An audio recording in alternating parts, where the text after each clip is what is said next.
All we got to do is land this plane, ladies and gentlemen. All we got to do is land this plane, and we're into the weekend. Let's go. It's going to be nice. Welcome to the Rizzuto Show. We're here. We're doing it. We're feeling good. Everybody's doing well. It's going to be a big show. We got Friday Fails. I've been waiting for Friday Fails. I've had them on my desk and the whole week, and I'm just like looking at them going, we're going to get there someday. Friday is going to come. It's right around the corner. We'll do Friday Fails. We'll do, got some good emails, even a follow-up from years ago. Yes, I know the cameras look a little different because for some reason when we came in here, none of the lights are working. So we're using the old-fashioned lights. Fluorescent lights, and we look... Does it look bad? We look yellow. What do I look like? My light's the only one working. Your light looks spectacular. You look like a supermodel. Wow. Fantastic. What do you know? The only light in the building that works is Learns. But yeah, no, it's gonna be a good show. We have a few Point Fest tickets to give out. Can You Feel the Punk Tonight tickets? We are out of Evanescence tickets, but guys, surprise, we're gonna do surprise matchup with King Scott and Learn. Oh, good. The two idiots. All right, great. Let's do it. Who says that? I say it. I know what's going on. Don't be negative. You know what? Isn't that fun? Listen, our IQs together is high. So these people, don't let them get And by the way, our IQs together are high. Are high, yeah. I mean, Shut we up, got Rafe.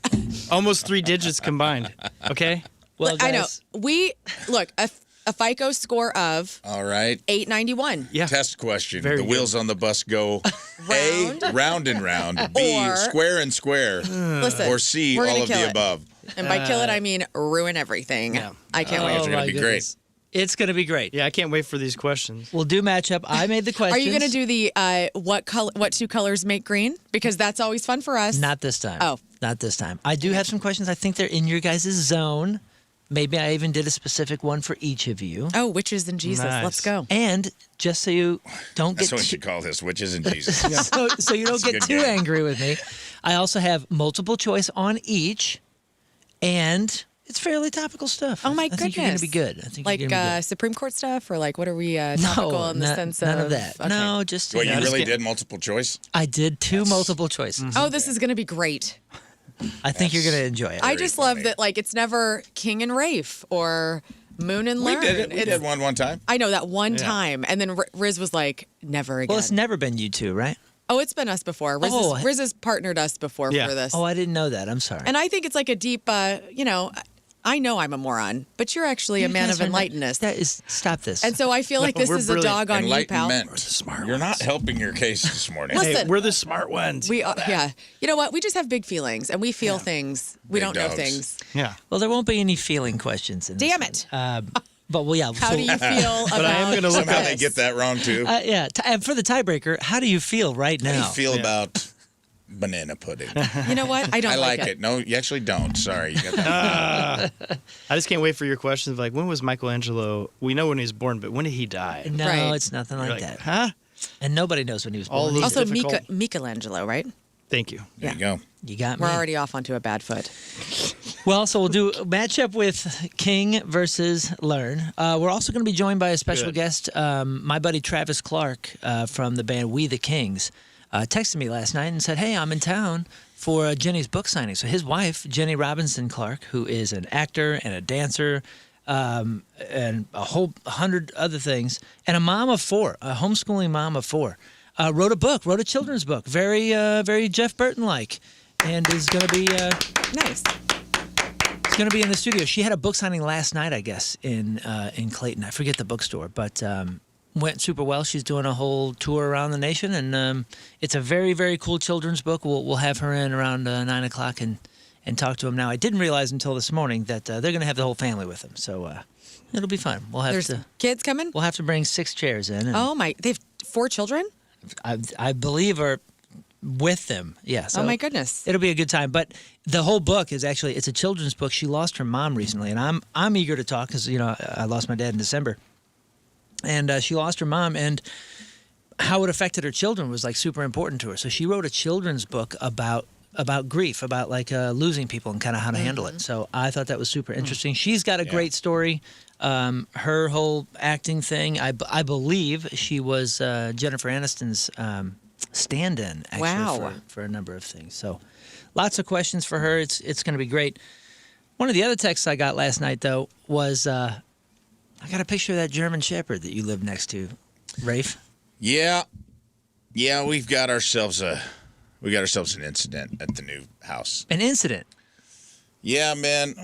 I love my neighbor, and I'm trying to be positive. He is my Hassam, is my Mr. Miyagi, but this is the third time. We've had the conversation about the German Shepherd's leash being too long and being on my property, but now I have Bo at the house, my 20-year-old dog. Took him outside to pee out the back. He's very blind and deaf, so he did not see nor hear this dog coming. He's just minding his own business, and this German Shepherd just plowed him, dude. Like 100 feet onto my property, full steam ahead. Oh, no. Hits Bo. He goes rolling dude, just complete. Like macking me when the kid goes off the cliff. Oh, no. Just like he rolled like he did like 14 barrel rolls like he was Top Gunning it across the line. No. The macking me. That's the one that's he's in the chairs. Yeah, that's the... what it felt like. I felt like when the kid went out there in the wheelchair, goes off the cliff and macking me and goes into the water. What a reference. Is Bo okay? He was limping a little bit. I mean, he's all right, but I mean, he's 20. He's 150 20 years old, and he got hit full steam ahead by a German Shepherd about 25 times his size, who's 3 years old and full of energy. And it wasn't like he didn't attack him. He was excited to see another dog. Well, I mean, yeah, he was on he was barking and like on full, but he was just excited to see another dog. And that's what I tried to tell him before. You tried to tell Bo? I tried to tell my neighbor, I go, hey, man, your dog is huge, dude. Like, you gotta keep him on your I don't know why I have to tell you this a third time. And he kind of got to see a side of me that it's gonna hurt the Karate Kid relationship a little bit. No. But I think we can get it back. It ended up being cordial. But what happened? What did you say? I mean, I'm assuming I couldn't find him, and the dog got wrapped around a sapling in my yard and ripped it out of the ground. You have a sapling? Not anymore. On Arbor Day. On Arbor Day. Dang it. Oh my God. It wasn't even it was a fairly substantial sized tree. Well, it wasn't just like a little stick in the ground. I like to say sapling. Nobody ever uses that word. I don't know. That's what it's called, right? Yeah. It is. That's what your band should be. Rafe and the Saplings. Yeah, I agree. So it ripped out a tree. It knocked over Bo, and then man, that's it's just when a you went huge over there? Dog. So I knocked on. Nobody answered the door, so the dog's just like wrapped around a tree in my yard for like 20 minutes. And I finally see him come out, and I go, "Yo, brother, we got to talk, man.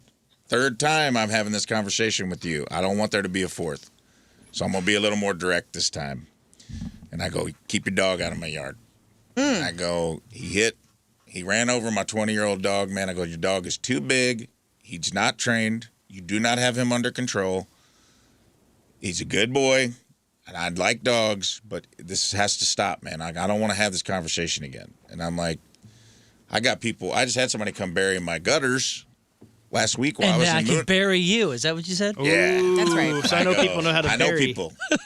So unless you want to know, I just was like, dude, I had people here working on the yard while I was out of town at Moon Tower, and I'm like, not everybody loves dogs, man. And I'm like, I don't want to get sued. I don't want you to get sued. I want to have like a good neighbor situation here. But I was like, you gotta. I mean, I don't know why I'm having to tell you again. Because also the guys put down sod and where the dog had dug all along my carport, and now that dog, he dug all that sod up. Oh. And he peed and pooped all over it. And he took a big dump in the yard just to add. Because he's like, yeah, he is a big dog. He's a big dog. And I go, yeah, he takes big poops too. Look at that. Look at that big turd. There's like a big pile, fresh pile on my sidewalk. But he's so nice. Yeah. He's like, he mind tricks me, dude. He'll be like, Hassam is sorry. Oh, no. You can't. Hassam will clean this immediately. And he's just like. He knows the rule that He's you can't. thinking about himself in the third person. You can't dislike somebody with an accent. Do you think person that sounds like Antonio Banderas? It's hard to be mad at him, dude. Yeah. Do you think he has an accent whenever he sits at home by himself? Probably not. He's like, I hate this guy next door. Yeah, probably. Dude, that disarms anybody. An accent. It really does. In the third and I really person. like the guy. I really, really like the guy. And we're going to be all right. But he did get to see a little bit of my countryside. Yeah. Did he say anything about the sapling? Is he going to get you a new one? No, it's fine. It's Arbor Day. What? He has to Those get a are new one.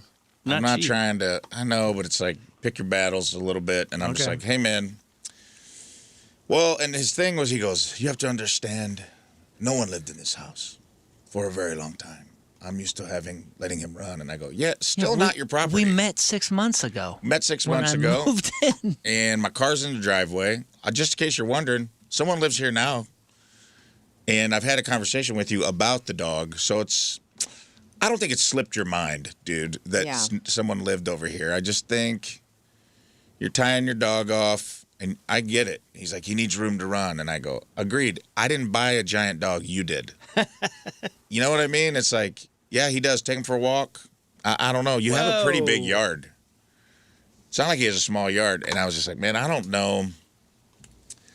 You know, how many times is too many times before it gets... One time before this was too many times. You say it once, out of respect, you should know. I agree. That's a neighborly contract. I'm surprised too that a town is it? I Are love you in this Creve man. Coeur? Is that the right town? Whatever town, like a town like Creve Coeur. I'm surprised that they don't have maybe this is a lesson. Rules where like dogs of a certain size have to be fenced in. I'm sure that they do, but I'm trying not to involve. I don't want that to be. Do you want to get a fence? Yeah, you don't want to go there. I don't want to go there. I want to be able to go over and knock. And he said that. He goes, "You ever need to talk to me? Just come knock on my door." Which that's what I did.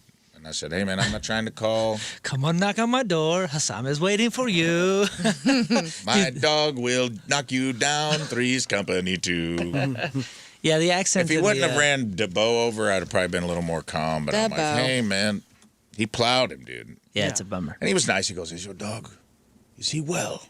And I go, "Yeah, he's okay, man." But yeah, we were going back and forth on email, and you said something about Bo got injured, and I was like, "Oh my gosh, man, is the dog okay?" I didn't know what we were. My mind started racing. I was like, "What happened? Did he?" I told Scott, I was like, "Hey, something's wrong with Bo. He got hurt." He goes, "Oh, maybe he fell down the stairs." No. Yeah. No, he just got plowed in the yard. That baby's got to have a life alert on him. Yeah. Yeah, he does need I've fallen and I can't get up button. Mm-hmm. He's adjusting well. I got him to where now he's like, he knows where his two beds are.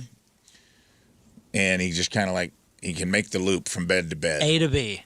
One bed's by his food and water bowl. That's where he spends the day. And then one's at the foot of my bed. And that's where he spends the night. And he just kind of, he's an A to B dog right now. He doesn't wander too much. And then if I'm up, he follows me around. But well, I was wondering how he was adjusting. He's adjusting okay. I feel bad for him because he's blind as a bat, and I got full-length mirrors in the whole closet is mirrors. And so he thinks the house is twice it's as a big. room. Yeah, he just doink. I can hear him like doink hitting the mirror, and I'm place like, I've ever been. He doesn't have any mirror literacy. no, he doesn't. Well, here's my question.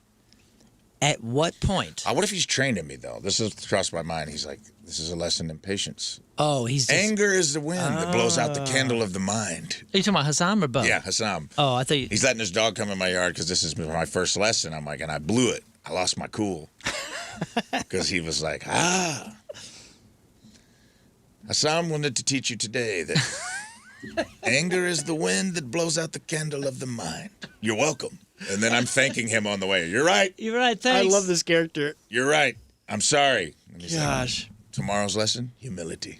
Oh, my Like goodness. maybe he's got a whole lesson plan for me that I'm unaware of. You're going to be picking up the dog's poop soon. The other dogs. You're going to be waxing cars soon. What's that dog's He name? does have multiple cars. What's that Rocky. Rocky. Of course. Stallone. And It's cool. he's a sweet dog. It's not the dog's fault. The dog's just being a dog. Mm-hmm. But I don't know. I hope that it's not going to be. I hope this will be the final installment of this chapter. I feel like the dogs will be like the movie Twins with Arnold and Danny DeVito. Oh, yeah. They'll be Soon. buds. You know, the That's how my humility will dogs- set in. That's how my dogs look. Yeah. With Radio and Stanley next to each other. It's great. I hope. I think if they had time to like acclimate, but it's just Bo he has no senses left. Well, and that's my question to you. And maybe you haven't even thought about this. I had a dog when he was getting a little bit older. He was a tiny little long-haired Chihuahua, and he was the runt. I mean, he was like so ugly, he was beautiful. And he got to a point where he was kind of half blind, and he was kind of, cruising a little slower. Yeah. And I took him everywhere. I took him on tour. He would sleep in my bunk. He would sit next to me when I was driving the bus. He peed on the Golden Gate Bridge. He hiked in pooped Yellowstone. flower pots. He watched me make love. He was incredible, but he became one of those dogs that was just kind of with me. Yeah. So at what point is Bo going to just be your sidekick everywhere? You know how John Lovitz came in here with a Well, yeah, he pug? tried to. his pug Jerry. I've babysat that dog in the green room before. And Nikki used to have her. Here's the thing. I don't have that kind of. John Lovitz told me that in Buffalo, New York. He goes, "What? You have a pug?" And I'm like, "Yeah, I got a puggle." And he's like, "Why don't you bring him on the road with you?" And I'm like, "Well, because I'm sleeping on another comedian's couch for the weekend to make $100 a show to open for you. I'm already like a little bit of an imposition." And I'm like, "Oh, by the way, I brought my old dog with me too." And he goes, "Well, you." Let there be light. Turn these yellow for those that Get are the yellow on the radio. out of here. No sepia tones anymore. The lights came on. So you wouldn't even take Bo with you? You wouldn't do it? I would. I mean, I've taken him on the road. I feel kind of bad though. I took him to like Springfield when I did a weekend there and stayed in a dog-friendly hotel. And he just can't see, so he bumps into stuff. And he hit his eye on the corner of the bed, and that's when some of the eye problems started. I just feel like it's not fair to him to do that. Because I can't take him everywhere with me. You know what I mean? Like there's going to be times I got to leave him in the hotel room, and he's good. He'll lay there and sleep. But he's just bumping around, dude. He's just an old man. Yeah. Mm-hmm. Now, would you take your elderly grandpa everywhere with you? Hell yeah. It depends on his 100 years old. Yeah, man. I wish. If I had a grandpa still. Oh, boy. I'd love to have an elderly person that's just like my support elderly person. Yeah, as long as he's not a complainer. Actually, this might be Mark Close's retirement plan. His daughter lives in California, so I may just be like the fill-in while I'm here in the Midwest, and might just take his ass everywhere with me after he's like in his 80s, after he retires. But he's officially. happy. He's so much fun. No, he is, but he's in his 70s still. I'm talking like when he's 90. I would take him anywhere. If 100-year-old Mark Close was like, "Yo, can I just hang out with you and just experience life?" I'd be like, "Heck yes, you can." Love it. You hand your credit card over and we'll just give him some pillows to drum on. It'll be great. I think that would be great. I was thinking about it honestly, Rafe, because we both have kind of wacky schedules, and you've been finding yourself on a cruise every January doing comedy cruises and stuff. And would you take Bo on the cruise? I mean, he can't go nowhere. I would take him everywhere if I could. Well, he could go overboard. Well, maybe he'd go right off the balcony. But glass all the way down. Boo! Dog overboard. Well, there's a new company called Fable Voyages who is hoping that you would take your pet on a cruise.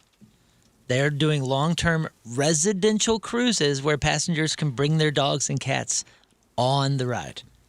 The idea came from the founders themselves because they said, quote, "With a desire to travel the world and include our dachshunds with us, the safest and easiest method was through a yacht or a ship. So the Fabled Voyages is going to be open for dogs up to 40 pounds. So Bo's hanging in there, right? He's under 40. Oh, yeah. He's about 25, 26 pounds. Cats up to 25 pounds. Nice. Mr. Gray. And the ships would include pet zones, grooming, and even vet services on the ships. That's great. Not everybody's on board with this, obviously. They say, are you going to bring it to the buffet?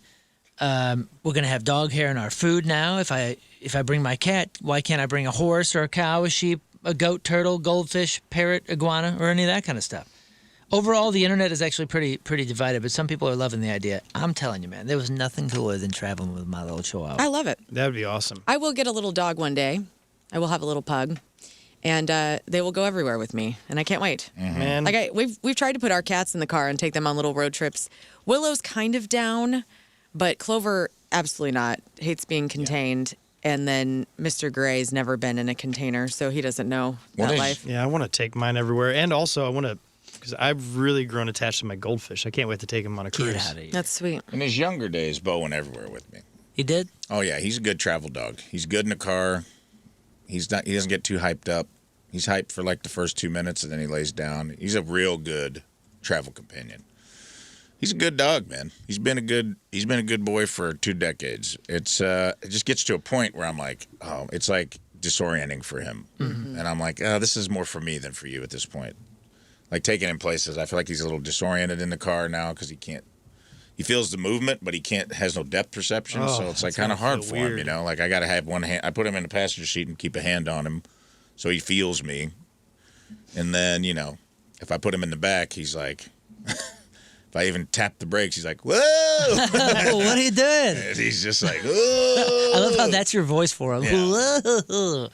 I don't, before he's we Bob get off. Dylan. Yeah, but He is. Yeah, what are you doing? That's your same voice, Yes, dude. Bo Dylan. Bo Dylan. I do wish, because Callie would love you too now that she's a little older, my dogs. But Callie, I feel bad that I can't just bring her everywhere because Yeah, she would she's be too incredible much. here. She'd just be the most fun dog, and she would love the office environment and anywhere. Aussies Like, are wild, but I I should feel bring her I feel everywhere. like pugs. Which guy? Before we get off dogs, what the heck are pugs?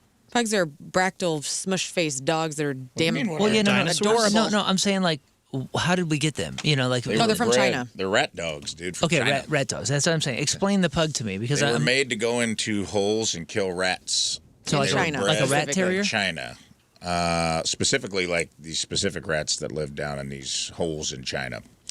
And then they became Chinese royalty, like the Ming Dynasty. They started becoming like lapdogs for Chinese. Okay. Because they do seem like kind of a perfect travel dog. If you're looking for something to just kind of have a buddy, Yeah. my buddy, it's a so it's a cute. pug. I had a puggle in the early aughts, and I just remember whenever he was a puppy, his name's James Hetfield, I took him to the Arch as like when we got him as a puppy, I was like, I'm gonna take you on a field trip, and I put him in my jacket, and he just stayed there with his little head poking out of my jacket the whole time, very Paul McCartney and Stella McCartney or Mary McCartney or whatever, and like took him to the Arch and like walked him around, and he was the most chill dog ever. And I don't know if that was the beagle or the pug part of them. Yeah, it was probably the pug. The Beagle's the one. The Beagle's a little more yippy, howly. Whiny. Beagles howl. Yeah. But yeah, he's like that. If he goes with me, I don't have to leash him. Like, he will stay right beside me. He'll walk beside me. Like, I've taken him to national parks. He's been to 4 national parks. Oh, nice. Whoa. He'll just walk beside me, and like he doesn't run away. When he could hear, which I took him to an obedience school when he was a puppy, and like it stuck with him. Like, if I say his name and whistle, he comes. You know, it's like he comes to me, and Thanks for clarifying. Thank yeah, you. no problem. He wasn't trained that well. That's On me. command, huh? Interesting. Don't do it. Don't say my name. Oh God. Right. Oh no. All right. Good times. Well, you had a big day yesterday. I know you left here and went to one of our favorite places, Vivola. Vivola Express. Oh, that sounds good. Did you have the moon? I know. I can't eat the hot stuff, man. It says on the menu it's hot. It's not too hot. It's got pepper jack on it. I had their Philly. Man, that place is so good, dude. It is so good. got How's the Philly? I haven't tried that. Philly's great. It's because it's that Italian beef. It's the real stuff. Mm-hmm. You know what I mean? It's not some frozen thing they chop up. It's the real deal Holyfield. And it was so freaking good, man. But he even warned me. He goes, "You're living close by now." He's like, "You got to be careful. I'll fatten you up." He's like, "I'll put 20 on you quick if you keep coming in here." And I'm like, "Brother, trust me, I know. This is 2 visits in a week. Be mindful. I got to need some self-control." Yeah, they've got power. There's gravity there. In fact, they said you haven't been in a while, dude. I know, Honestly. because They were I'm trying to lose weight. They go, "Might be time to put a Rafe on the board. This moon ain't coming in no more." Oh, whatever, that's brother. fired. Get out of I here. go, "What if I just duct tape my name over your name on the menu, and we made it a personal vendetta?" I'll tell you what. If you start eating there every day, you can take my name off the menu. But would you eat there every day? That's my question. If I could, if it wouldn't be detrimental to my waistline, Well, you yeah. could get rid of the bread. Just eat the delicious Like if there was meat like a and everything. crazy deal where you could pay a monthly fee to any place and eat, but you eat there every day. Like a subscription eat. A subscription eat. Oh, man. Because Interesting. there's a rumor right now that's going around about Chipotle launching a subscription service, unlimited meals for $59 a month. By the way, it's not true. It just came from a social media feed that was satire, but then it was labeled as fake news, and then people just started running. Some TikToker said, this could save a lot of people's pockets. Quote, if Chipotle comes out with a $59 per month subscription, let's assume it's one per day, that actually might reset the economy. The average person spends about $200 to $300 on groceries. If you can spend $59 and get one burrito per day, the average person probably does 2 meals, and then 2 meals out of a burrito, because you can stretch those a little bit. They're pretty big. Yeah. And then maybe you get some eggs for breakfast. You're spending about $85 to $100 per month on groceries. That is intriguing, but again, that's not a real thing. Chipotle hasn't commented, but it really did get me thinking. what could I do? And by the way, I've done this. In high school, I lived at Lion's Choice. I had 3 meals a day from Lion's Choice, period. Yeah. I got the tattoo to prove it, and it was a real thing. Now, my Dr. Pepper consumption led to Stones. to kidney stones at a pretty early age. It's insane. Yes, dude. It was just I didn't drink water. I wasn't know. raised to drink water. I thought, well, this has water in it. Yeah. I'm clearly hydrating myself. It's fine. And the cool thing, your car didn't need airbags Dr. because it had Pepper all those literally turned your- things of soda on the floor there. So if we got into I never had trash in the car. Don't you even paint a picture? Wow. Like that. what? I would never have trash. Oh, in you the car. never you had know those. that there were some cans back there. Get out of Sure. here. Bottles. No, it's these 1000%. giant cups like this Clap big your that were hands. just in the floorboards. So every time there's a wreck, you'd safely hit the. Dr. Pepper literally turned your schwanz into a pepper grinder. Yeah, dude. You're just It destroyed you're just me. passing peppercorn all day long as a child. It destroyed me. But I was in great shape. 3 meals a day at Lion's Choice. So I think even now at this point in my life, I could probably survive on Lion's Choice once a day. And I kind of do here and there, depending on the weeks. But is there a place that you guys would do a subscription? I would. Oh yeah. Where? Starbucks. I know that this is a basic bitch comment, but I get Starbucks every week, and they already have a lot of my money, and I like many options there. Like, it's not just coffee, but like breakfast and like lunches and stuff. So, yeah, I would be all in on a Starbucks subscription. $60 a month, you get 1 item a day. Yeah, Oh my gosh. great. Yeah. I mean, that's a good deal. I think so. I feel like that's a good deal. Yeah. Honestly, all coffee shops, I think, could do that because people drink coffee every day. I remember it wasn't long ago. Panera used to do that, where it was maybe Oh, yeah, the $8 a coffee month club? or something, and you could get unlimited coffee. Yeah, you're right. They still do it. Oh, they did. Do they do that? Okay. Yeah, mine would definitely be Smokehouse out in the valley. Oh, yeah. I mean, if I could do a subscription, because I eat there easily once a week, sometimes 2 times a week, and it's just You're talking about like the groceries. The yeah. grocery I mean, spot or next to Annie Guns or Well, yeah, Annie Yeah. Guns. $60 gets you one He's a thing. fancy man. But no, those sandwiches. I mean, the sandwiches are actually pretty cheap over there considering how great it is, and I would definitely do that because But fast spend food. a lot of Leave time. it, yeah, leave it to Leave Scott it to go high end. I know, you're high end, fancy. What? That's fast food. You go in, you order it, and you leave. Oh, well, Crazy. All right. Well, Abelardo's then. fine. What about you, Rafe? Taco don't know. John's? Yeah, of course, if there was a TJ subscription, But I'd you be could eat it. all in. You could eat it every day. Yeah, Potato Olay every I day? would eat it regularly. I think it would be good. They got good breakfast stuff. Taco John's got like a breakfast menu that's real good. Breakfast tacos. I Mm-hmm. could mix it up. You know what I mean? They got enough. Variety. And I'd chow down on a Taco John subscription for sure. Yeah, I Now, guess- if something local, that's tough. It's got to be fast food. Yep. Yeah, Okay, I mean, so we're I talking didn't 60. realize that. We're Yeah. talking $60 a month. So be reasonable. You're not robbing somebody. Yeah. That's a good one. Yeah. Well, Well, have you guys had I mean, Abelardo's? she's not wrong about Starbucks or Dunkin' or something like that because coffees can get expensive. And they have food all day. They got food all day. I mean, Red Lobster's done the thing. I think Unlimited. yes, Subway did one for a minute, right? If you could have like a card or something. I think that'd be a great idea for any of these Starbucks, Dunkins, or Tim Hortons or something. That might be the way we go, you know? People I like think- subscribing. Yeah, Lion's Choice. I think you should do this. I'll sign up on that. Well, no sandwich artists in this room, right? Nobody was a sandwich artist? No. I mean, I am a woman, but no. Oh, Come on, man. What? Oh, dude. Savage. I know. A 43-year-old man in Florida named Roy McIntosh was arrested on Tuesday morning after he confronted a male employee at Subway restaurant. I hate how they even put male employee. He confronted a sandwich artist. A witness says Roy became verbally upset and slapped the victim across the face before leaving. Surveillance footage shows Oh, my. Roy striking the sandwich artist, who immediately stepped backward in apparent shock. The police tracked Roy down and he confessed to hitting the guy. Why did he hit him? Because the sauce wasn't good enough? He said No mayo? this, old stale bread. Oh, yeah. This guy's a sandwich artist. He's a hero. Thank you. Look at his name tag. Finally, somebody has said it. That's what I'm saying. Your bread is stale. Violence is not the answer. I stepped on my own sack with that joke. The police report literally said this man was upset about the hardness of the bread, end quote.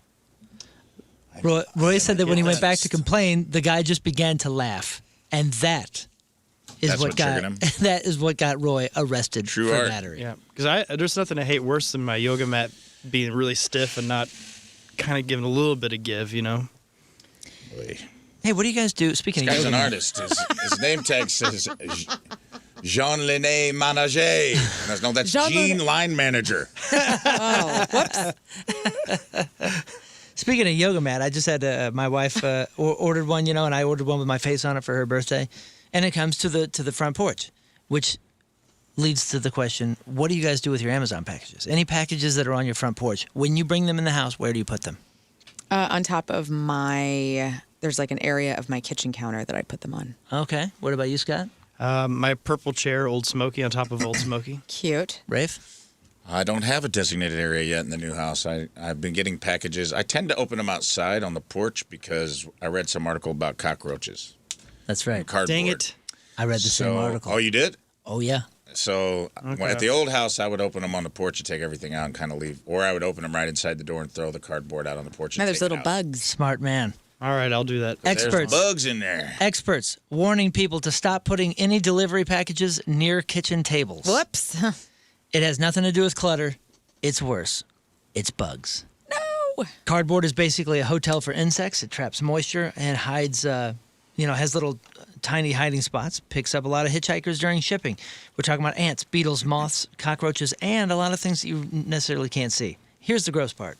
Those bugs don't always stay in the box, but once it's brought inside your home, they just get out of the box and hang out in your house. I live here now. Yeah. Plus all the, fecal poo stains from all the bugs are all over the cardboard already, and you're just rubbing that where you prepare food.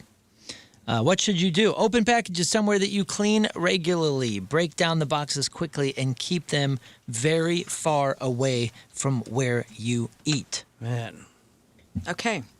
All right? Yeah. That's for your health. Back you. when I was a vagabond, it also, cardboard attracted me. I'd always hop inside one, sleep there. I have a little bit of news. You guys proud to be an American or what? You guys are proud to be Because I'm Americans, proud right? to be. Are you going to play the song? What Oh, are we? please. I'm going to play this.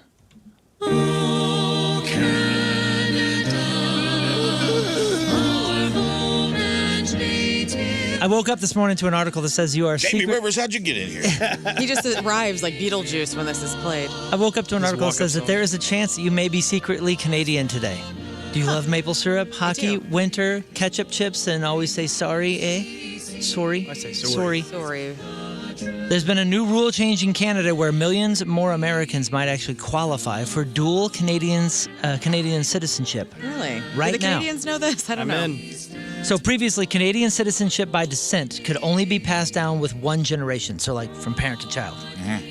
But now, you could qualify if you show that you have a Canadian grandparent, great-grandparent, or even a distant Canadian ancestor.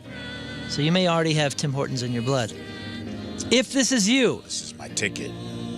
it means that you're Canadian now. This is my ticket in, dude. That's right.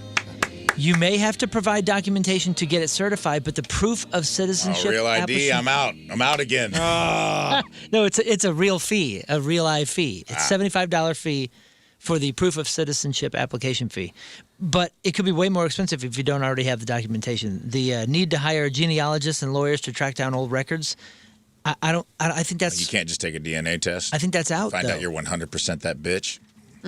Yeah, I don't know. I'm adopted. I could I just thought I could just show up with like a little swab at the border and be like, turns out I'm 100% that bitch, eh?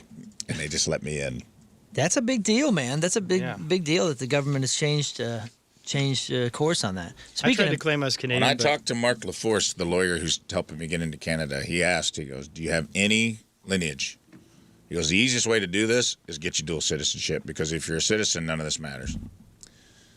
You're a and citizen of Canada, you're in. and you said I'm part Native American. And I go, brother, I'm trying. That's just too much lineage.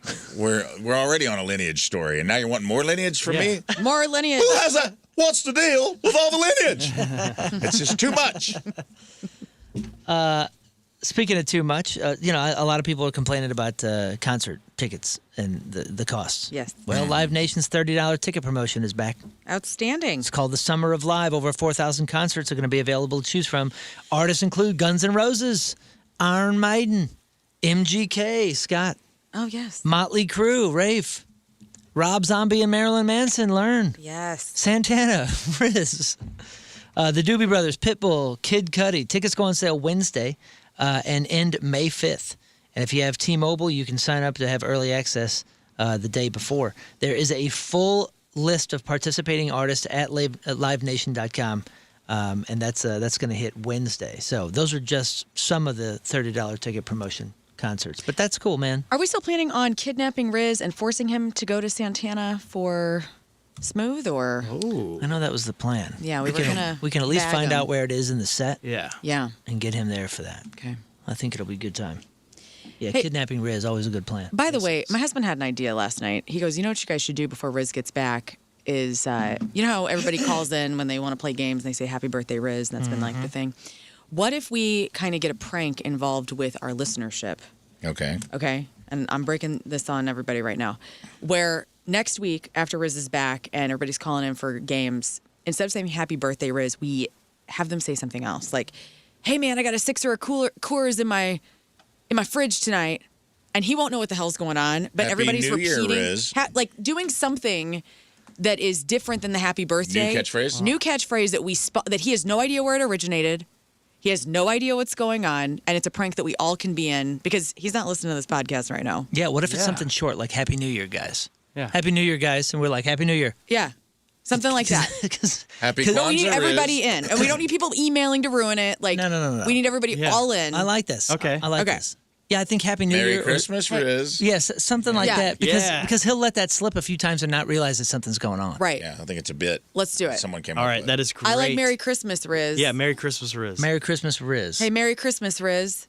Why does it have to be Rizz? How about Merry we be a Christmas, part of Chris. something? No, it His has to be name's on him. the wall. It has to be He him. gets all this It's his crap. bit. because he's not We going all to know about it. understand. Yeah, and this is our It prank. wasn't even his bit. Could be That's Happy the Hanukkah. thing.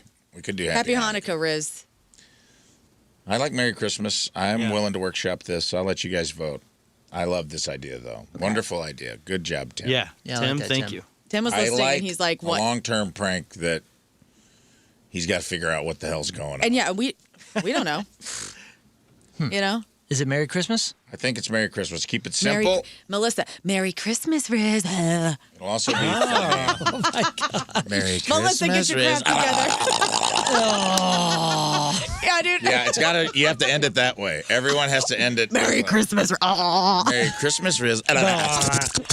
Yeah. Some sort of I unique don't sound. like this end. Yeah, we got to really ruin it for him. So, Are we going to give it back? Christmas, Are we going to say Merry Christmas? Are we going to say Merry Christmas back? no, That's you. Merry Christmas, Rizz. What the hell? I just imagine him Oh, being there's like, a war on Christmas. We're not saying it back. yeah. Oh no. Well, we don't have to. I I guess think you're it's- right. We have to say it. We Okay. say it back. Okay. I think we all just act like it's been going on for a while and Yeah, really gaslight him into thinking he's got sundowners. 1000%. Yes. Like, we have to play along. Like, what are you talking about? People have been saying it. Like, make him think he's slipped into the parallel universe where it's never been happy birthday. Yeah. It's always been Merry Christmas, Yeah. Rizz. Cognitive decline. And we all Mandela affect his ass when he gets back. Yeah, I love this. This is getting better by the second. Love it. Yeah. Love This it. is Everybody, beautiful. listen. We're all in. Yeah. Listeners, this is on you. This Yeah, is this is your on thing. you. This is your thing. We're not going to be able to do it. You're going to have we to have- call in. Wait, next hey, week. learn. I'm a listener now. What am I supposed to say? Okay, so, hey, welcome to the I'm trying to be Rizz. Let's see. Hey, it's the tournament. Tournament. Or how does he talk? Like, Tournament. I don't even know who he is anymore. Tournament. Welcome to the show. Oh, Merry Christmas, Rizz. Okay, great. Okay, do better than that. Merry You have to- Christmas, Forgot Rizz. the. And you got to Yeah. Merry right. Christmas, Dude. Rizz. yeah, you got to gobble afterwards. Now remember, however you get down, people, whatever your chosen, Yeah, that's your signature. whatever your go down is, That's your stamp. you decide. But it has to end. It has to end in a full-on hog shuffle. That's right. Yeah, and Get you know in what? there. And this is on whoever's going to call in on Monday. Hopefully, we get to games on Monday. But the first person to call, this is on you. Yeah, you better do it. You have to do it. So You everybody, better do it. Get the word out. line In up. the Team Rizz groups, get the word out on the Don't street. tell them. That's right. Hurricane Chris, you got a Don't job. tell him. Mark Yeah. and Eureka, you got a job to do. All right, Do we ready? have, let me ask this, do we have Happy Birthday Rizz on any of the Point website stuff? Because I want Joe Showwetter to go in and change it all to Merry Christmas Rizz. So when he starts to doubt himself and he looks it up on the internet, he's It going to be pops like, up. what the hell happened while I was in Mexico? Yeah, you're right. Because I like that. we're tanning all weekend. We're all coming back tan. On the Schreier text line, somebody's like, have some callers test call right now and see how they can do it. Can we do this? We have time. We have 5 minutes. Maybe after the break. After But the break? let's all do it. Load the phones up. I want to hear some committed, and let's record them. And we're going to play a game later. Yeah, we're going to play So- matchup. Match up with the Let's morons. test it out. And All we're of gonna our intros. match up with morons. And then so we will test run it there. We're going to do Jesus versus Witches Dumbass Edition later. You guys call in. All right, let's all test it right now. Let's all do our own on 3. 1, 2, 3. Merry Christmas, Rizz. It's going to be great. It kind of worked. All right, today's Team Rizz member of the day is brought to you by Hot Shots Sports Bar and Grill. Score their famous tacos for $1 each. After the Cards score 8 or more runs all season long at Hot Shots Sports Bar and Grill. Get all the details, hotshotsnet.com. Today is the day for Jessica Carter from Washington, Missouri. Jessica's husband is a Team Rizz member and Rizz evangelist who turned her on to the show, and she's been a fan ever since. Jessica says, I love how they're all best friends and just make it fun to listen to. I also love how much they do for the community. Jessica is a mother of 5 kiddos, including a special needs son, a daughter in heaven, and 3 more girls. She and her husband created a nonprofit called the Bryn Lee Carter Foundation. They raise money for sick kids in the area in honor of their daughter who passed away. How amazing is that? Yeah. She loves both playing and watching sports. By the way, they're doing a golf tournament coming up in September for that Bryn Lee Carter Foundation, and you can get it at brynleecarterfoundation.com. That's spelled BRYNLEECARTER foundation.com. Welcome to the team, Jessica. Okay, Lauren, what do we got? We got some new Korn music that just came out of nowhere. David Lee Roth is rich, and TV renewals and what is not picking up, as well as a kind of a cool list from Spotify as they celebrate 20 years of being a streaming platform. And what are the most streamed content on Spotify? It's going to be great. All of that and your Merry Christmas Rizz versions right after the break. All right, welcome back to the Rizzuto Show. Okay, so we're going to try this Merry Christmas. I'm only going to take a caller, maybe 2. Okay. Just to give this Just to Merry kinda Christmas give it. Rizz a little practice run. Yeah. Now, you had the idea briefly that maybe it should be Up Yours Rizz. Somebody put it in the chat, and I go, Up Yours Rizz is funny. It's great. Up yours, Rizz. I would think if we're prefer gonna- that, I would but prefer it. It's very Bart Simpson. But is it a little much? I think he'll be on to that quicker. He'll get triggered. The point is to gaslight him into questioning his own reality. Right, instead of just being funny. Yes. It's a And mixture of both. Merry Christmas is a little more tangentially related to Happy Birthday. I'll go with the group. If you guys want to do Up Yours, we have to decide right now. Ronnie, help can't- us decide. Ronnie in St. Louis, give us your best Merry Christmas Rizz and then your stamp. All right. Well, this is Ronnie from Minnesota. Oh, hi. Oh, all right. Cool. Roddy? But Ronnie from Minnesota. Ronnie, Minnesota. Well, welcome to the show, dude. All right, give us. I'm gonna pretend I'm Rizz. Hey, it's the Rizzuto Show. Hey, morning, everyone. Merry Christmas, Rizz. Wow, that does sneak. Hey, thanks for having me on the show. All right, thanks. Yeah, thanks. See ya. You didn't do any kind of. Didn't sound like you were. Yeah, You didn't tongue whip us, dude. Didn't sound like you were going down to the Y there at the end of that. So I really need a commitment from people at the end of this. We do. Okay, try it one more time. I do like how you're slipping it in. It did, but it Yeah. did sound very natural. It did. I'm not sure he's even going to notice it for the first half a dozen. Yeah. All right, try it again and give a stamp at the end. Yeah, give us the old Minnesota salad right. toss at the end, bud. Merry Christmas, Rizz. Yeah! Thanks for having me on the show. That's much better. It's much. He's so much That's much better. better. It's Thanks, so Ronnie. good. Thanks, We'll dude. That's great. All right. We Okay, gotta Dylan. commit here, people. Dylan, now it's your turn. Dylan, get Hey down there. guys, Merry Christmas, Rizz. Oh, yeah. He's going to be so Thank you, Dylan. confused. Thank you. Oh, he's gonna hate this. He's going to hate it. Love so it. much. It's It's good. amazing. Yeah, I think Up Yours is great, and I would love that, but it's just too intense. I think the Merry Christmas. Merry Christmas. And then the turkey. Yeah, that is beautiful. Yeah, the gobbler, dude. Back in the day, April 24th, 226 years ago, 1800, the Library of Congress was established with a $5,000 allocation for the purchase of such books as may be necessary. The library now contains 30 million books on more than 530 miles of shelves. 52 years ago, 1974, the Tampa Bay Buccaneers were established as an NFL franchise. Also 52 years ago today, legendary comedian Bud Abbott died at the age of 76. The classic Abbott and Costello comedy bit Who's on First is even featured in the Baseball Hall of Fame. 37 years ago, 1989, Massachusetts declared New Kids on the Block Day. I still celebrate it no matter what state I'm in. Amen.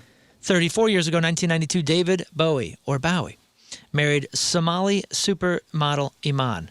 They were together until his death in 2016. Bowie he was 69 when he passed.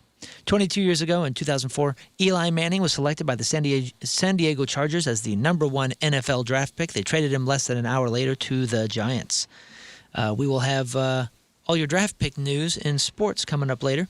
22 years ago, 2004, Mario Lopez married Allie Landry. Their marriage quickly failed and was annulled 2 weeks later because he admitted to being unfaithful to her at his bachelor party. And my girlfriend was the girl. It's the anniversary. I got to text her. What? Yeah. I won't name her, but she knows who she is. Your friend. My friend is the reason that AC Slater and Allie Larder did not get married. What? Are you kidding me? I am not. Savage. You're doing a bit to us. I am not doing a bit. You're Merry I'm Christmas not doing a rizzing bit. us right now. Every year on this anniversary, I tell this story. That's a name. Listen, Kinda. my girlfriend, who is hot as F. Well, I would assume. And all of us lusted after AC Slater because that's all we watched before high school. She was down there. I think he was in Mexico. Yep. She was down there with a girls' trip, came upon AC Slater, and they had a great time. How did... What was her trip? Was she on a bachelorette? No, thing? she's just like on a girls' trip. Like Did she hot, know that hot he girls was- on the prowl? Married or just got I married? don't think so. I don't think he. That's not on her. That's definitely on him. Yeah. This is his problem. But, you know, Holy Well, I didn't and know. honestly, and so my girlfriend, she's married now, and every time we bring up, What's her name again? I will not be saying Does she her name sweat on a the little air. Every time we bring this story up or he's in the news, Mario Lopez, her husband just is like, gosh damn it. Oh, yeah, that You know? sucks. Oh, that would Yeah. be... But In honor of but him, also let's it's move on. I mean, she wasn't with him whenever this all happened. Yeah, It's but part of her that's- history. Get out of here. That's got to suck for her husband because what every I'm time saying. I'm in a hotel, it's Mario Lopez telling me what's on the TV. Yeah, and like what every do you time they think? lay down in a Damn, He hotel, hates it's like, Mario Lopez. hey, here's what's going on in Hollywood. Hey, what's with happening? Mario Lopez. What's And happening, I banged Scott? your wife.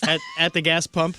He just said he banged my wife. Like, he didn't say that, man. You just think he said that. No, he said it. He said there's... He said Channel 432 has James and the Giant Peach, and he banged my wife. He didn't bang her. They just did some other things. But still, it's a lot. Yeah, it's a lot to go. That's her story. Yeah. All right. Who's going to second base with AC Slater? My girlfriend. Any of I any gotta of us. say, I'm not questioning your friend's Well, integrity. let me just say this. I don't but know if it would was like to- actually her. Like, it sounds like he was just like playing the field in Mexico on his bachelor party.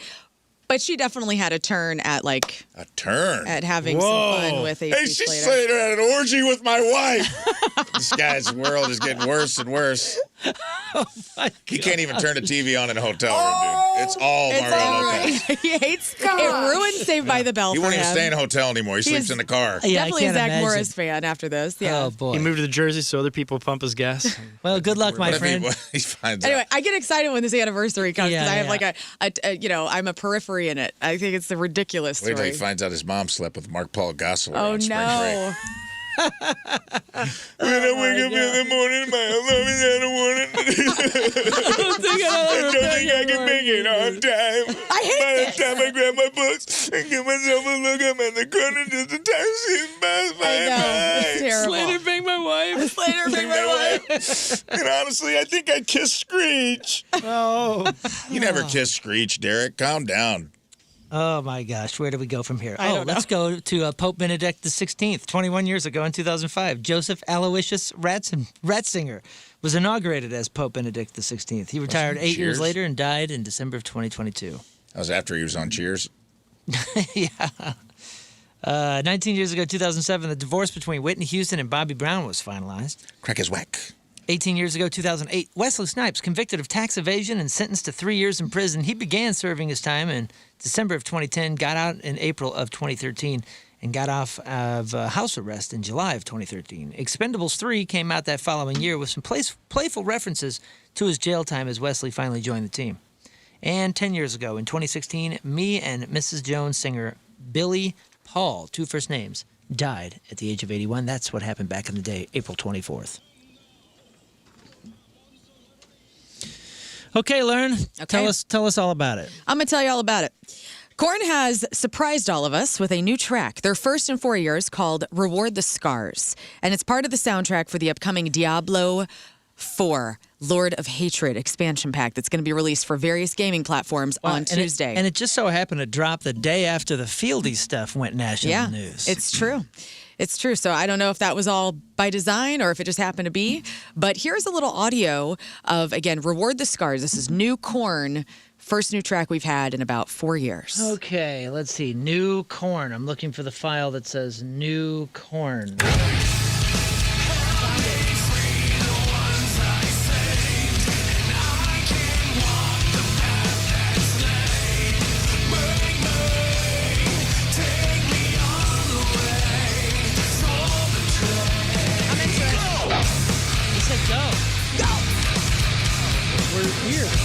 It is a band with which I need to be told when to go. Yeah, Yes. I like bands He that wants give you to know. directions. I mean, this is damn Korn. Like it's. I mean, Yeah, that's you some love old classic school. Korn. This is good stuff. So again, it's called Reward the Scars, and it's going to be part of the soundtrack for Diablo 4, Lord of Hatred. MGK's new single, Fix Your Face, that we talked about earlier in the week. Here's a little reminder if you forgot what the hell that sounded like. Sounds like this. I wish. I'm kidding.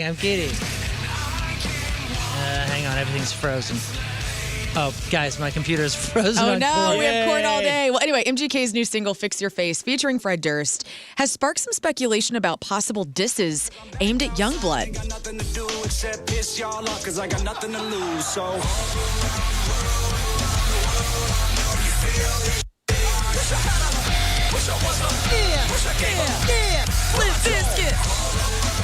So some people are Youngblood's speculating dumb. that this is a diss track aimed at Youngblood and the Osbournes, particularly through the lines referencing Mickey Mouse kids and old heads trying to kill the vibe. Okay, so Youngblood's private school background and previous Disney involvement included his time on the show The Lodge. Now, MGK himself fueled speculation by posting on social media, suggesting that listeners might have missed the significance of certain lines in the song.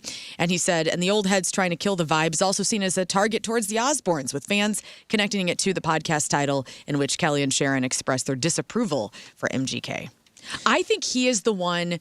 Remember how we were talking? Well, you weren't here. Oh, he was the one that was supposed to be on Ozfest. Yeah, or on the the Back Birmingham to the show. Beginning. And Wanted to get paid and That's didn't right. come out and then was dropped. So I wonder if that's is the new speculation. That's the new speculation. Because Limp Bizkit was speculated in that, and then they said that it wasn't them. So maybe it was both of them. Maybe it was everybody coming together. Oh, and that's where this interesting. track came from. All I know is, isn't there a rule in comedy that if you have to explain the joke, It's not It's- good. It's not good. It yeah. wasn't worth doing It's called poking the dead frog. that's what it's called? Yeah, like if you have to explain what just happened, the joke was probably not good. It Yeah. kind of kills the humor. I mean, I understand in this kind of context, maybe they feel like they got to do that, but Yeah. I would just like let people find it. Right.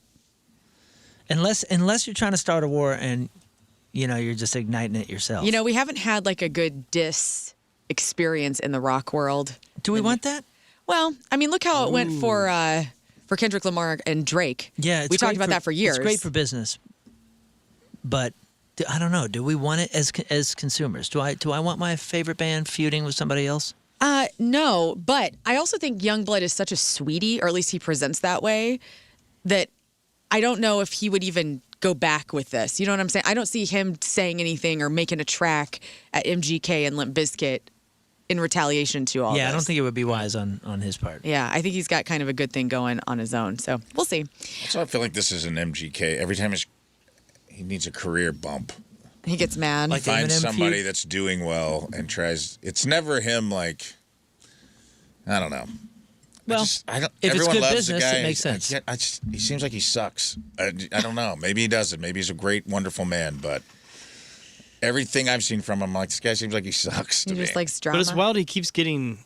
If he sucks, it's just fascinating, like Jackass to whatever else. He's always involved with tons yeah, of that's what stuff. I'm saying. He must be a rad maybe guy. I'm completely wrong. And when I met the guy, I'm like, dude, MGK rules. Yeah. Or he's like I a know. hangers on. I don't out know. of my Like he rib, Dad! inserts himself into all Yeah. this stuff. I don't know. I'm not an apologist, but we have a lot of mutual friends, a lot of crossover, and they all love him.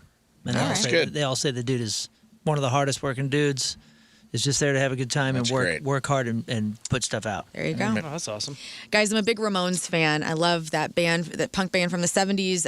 I think I'm related to Dee Dee Ramone. His last name was Colvin. So I've always loved them. And so I don't know if we have Ramones fans in the audience, but I'm sure we do. There's a new exhibit celebrating 50 years of the Ramones and their self-titled debut. It's going to open at the Punk Rock Museum in Las Vegas on July 4th. I'm so bummed. I wish it was earlier because I'm going in a couple of weeks.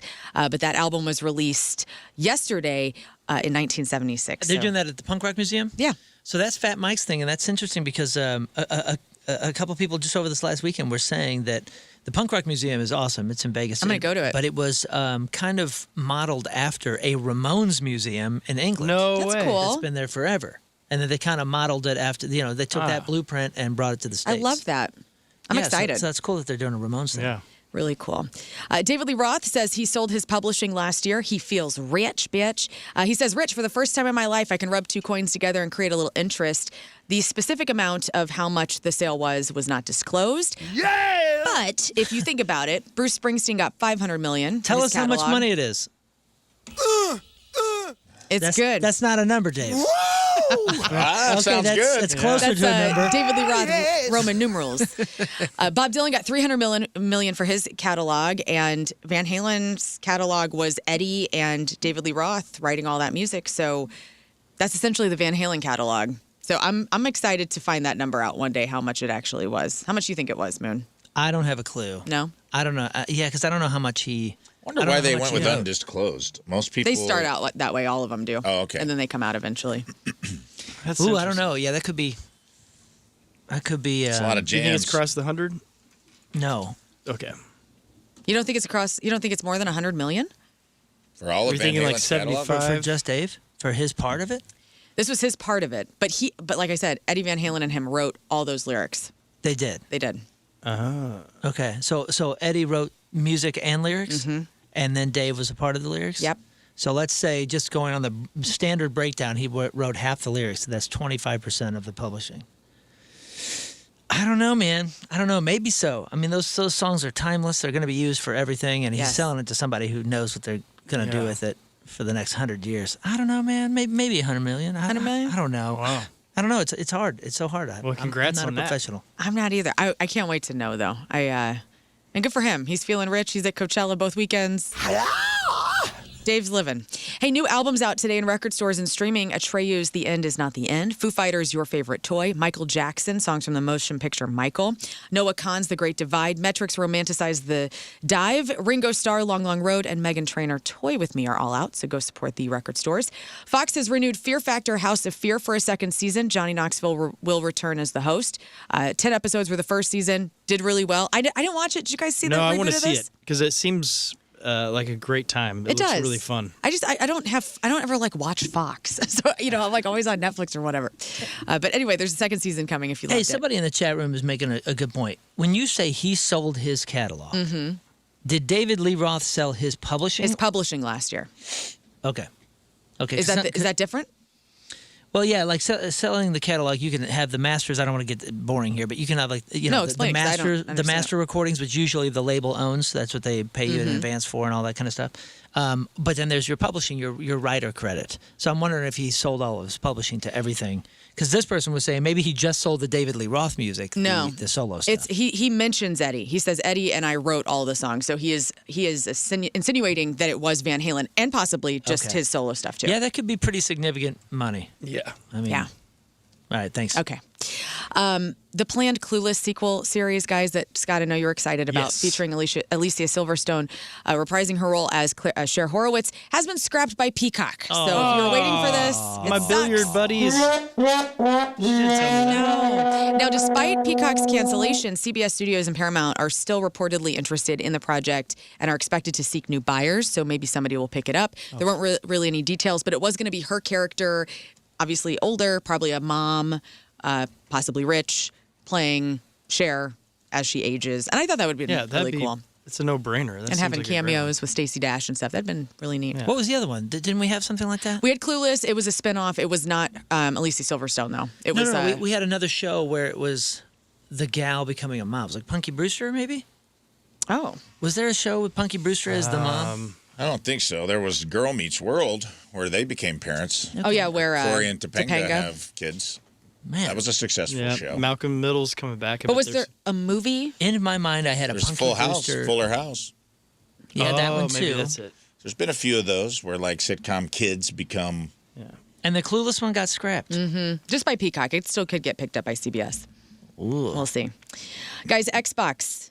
The course is corrected. Microsoft is shaking up Xbox Game Pass for dropping the ultimate subscription price from $29.99 to $22.99. This is kind of cool because you don't hear about prices actually dropping for subscriptions, but there is a catch because there always is. Future Call of Duty titles will no longer be available on the service at launch. So while the service is now more affordable, Xbox subscribers will have to wait until the following holiday season to play the latest Call of Duty versions unless they buy them at full price, which is about $70. So there's some gaming news for you. In theaters, Michael, the biopic about Michael Jackson is out tonight. I've read nothing but bad things. I know there's been all sorts of drama. Like the woman who played Diana Ross, they had to scrap her whole part in the movie because there was like a legal problem. Yikes. I think Janet Jackson wants nothing to do with this. The word that the review I read used was ghoulish. Yeah. And that's a powerful Who word. produced it?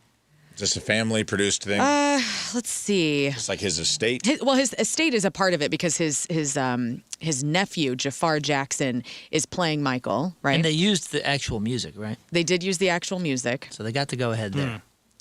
Yikes. I don't know, man. I don't know either, but also that all of that makes me even kind of more interested. But I don't want to go to the theaters to see it. I feel like I'll just wait till it's on HBO. What? There was a Punky Brewster reboot, just so you're not Oh. being gaslit. Dude, Freddie honestly- Prinze Jr. played her ex-husband in it. There No you go. way. I had just convinced myself that I must have had a dream Nope, about it. you was right. That's cool. All right. I didn't know that. Also in theaters, Over Your Dead Body is the new Jason Segel movie. Mother Mary is the new Anne Hathaway movie. And Desert Warrior is the new Anthony Mackie movie, all in theaters this weekend. Russell Brand is making headlines after a shocking admission. He sat down with Megyn Kelly for a YouTube interview, and he recently confessed to sleeping with a 16-year-old girl when he was 30 years old. Here's one of the first cuts for Russell Brand. In Europe and in the United Kingdom where I'm from, the age of consent is 16, and I did sleep with a 16-year-old when I was 30. But when I was 30, I was a very different person. I was an immature 30-year-old.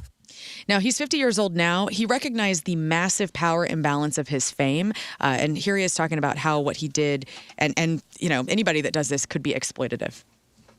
Consensual sex with a variety of people, when there is a strong power differential, I think involves exploitation. I think it is exploitative.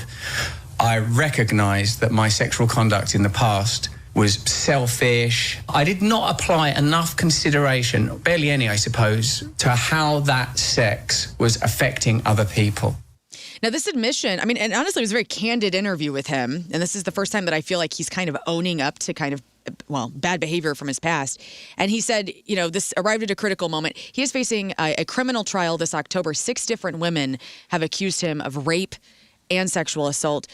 Russell Brand strongly denies all of these criminal charges, and a jury is going to decide his legal fate this fall. Page6.com is reporting that Harry Styles, guys, and Zoe Kravitz are engaged. Oh, Too cute. Oh my gosh. Finally. So cute. They are really cute. quite exciting. But, you know, I mean, she was engaged to Channing Tatum for a really long time, so we'll see if this That's also actually goes cute. through. That was cute too. I love her. And I love Harry Styles too. So this is one of those kind of parasocial celebrity sighting things that I'll like kind of look into if Page 6 is tweeting it out, and I'm excited to see it. They're cool. I don't know. Scott, are you sitting down? Yeah. Okay. I am. So Universal Pictures has postponed the release date for the Murder, She Wrote movie. Are you kidding me? Come starring, on. I know. Starring Jamie Lee Curtis. Now, it is moving from December 22nd, 2027 to February 4th, 2028. Are you okay? I already got hotels booked, everything Dang for it. the release. Sorry, pal. At least it's happening. Yeah. It is a reboot of the iconic CBS crime drama that aired from 1984 to 1996, featuring Jessica Fletcher. My wife will be so excited because that is probably her number one Who's show. playing the Angela Lansbury? That will role? be Jamie Jamie Lee Curtis. Isn't Yeah. that perfect? That's kind of perfect. It's perfect. Yeah, that's It is perfect. really good. So that'll be Got a good. little poodle haircut. Also, Rafe, big news for you. Scarface Mansion for sale.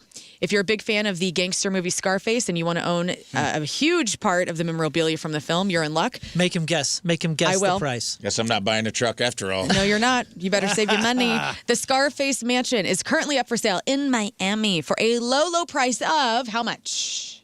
$250,000. You were almost on the nose. How much powder comes with it?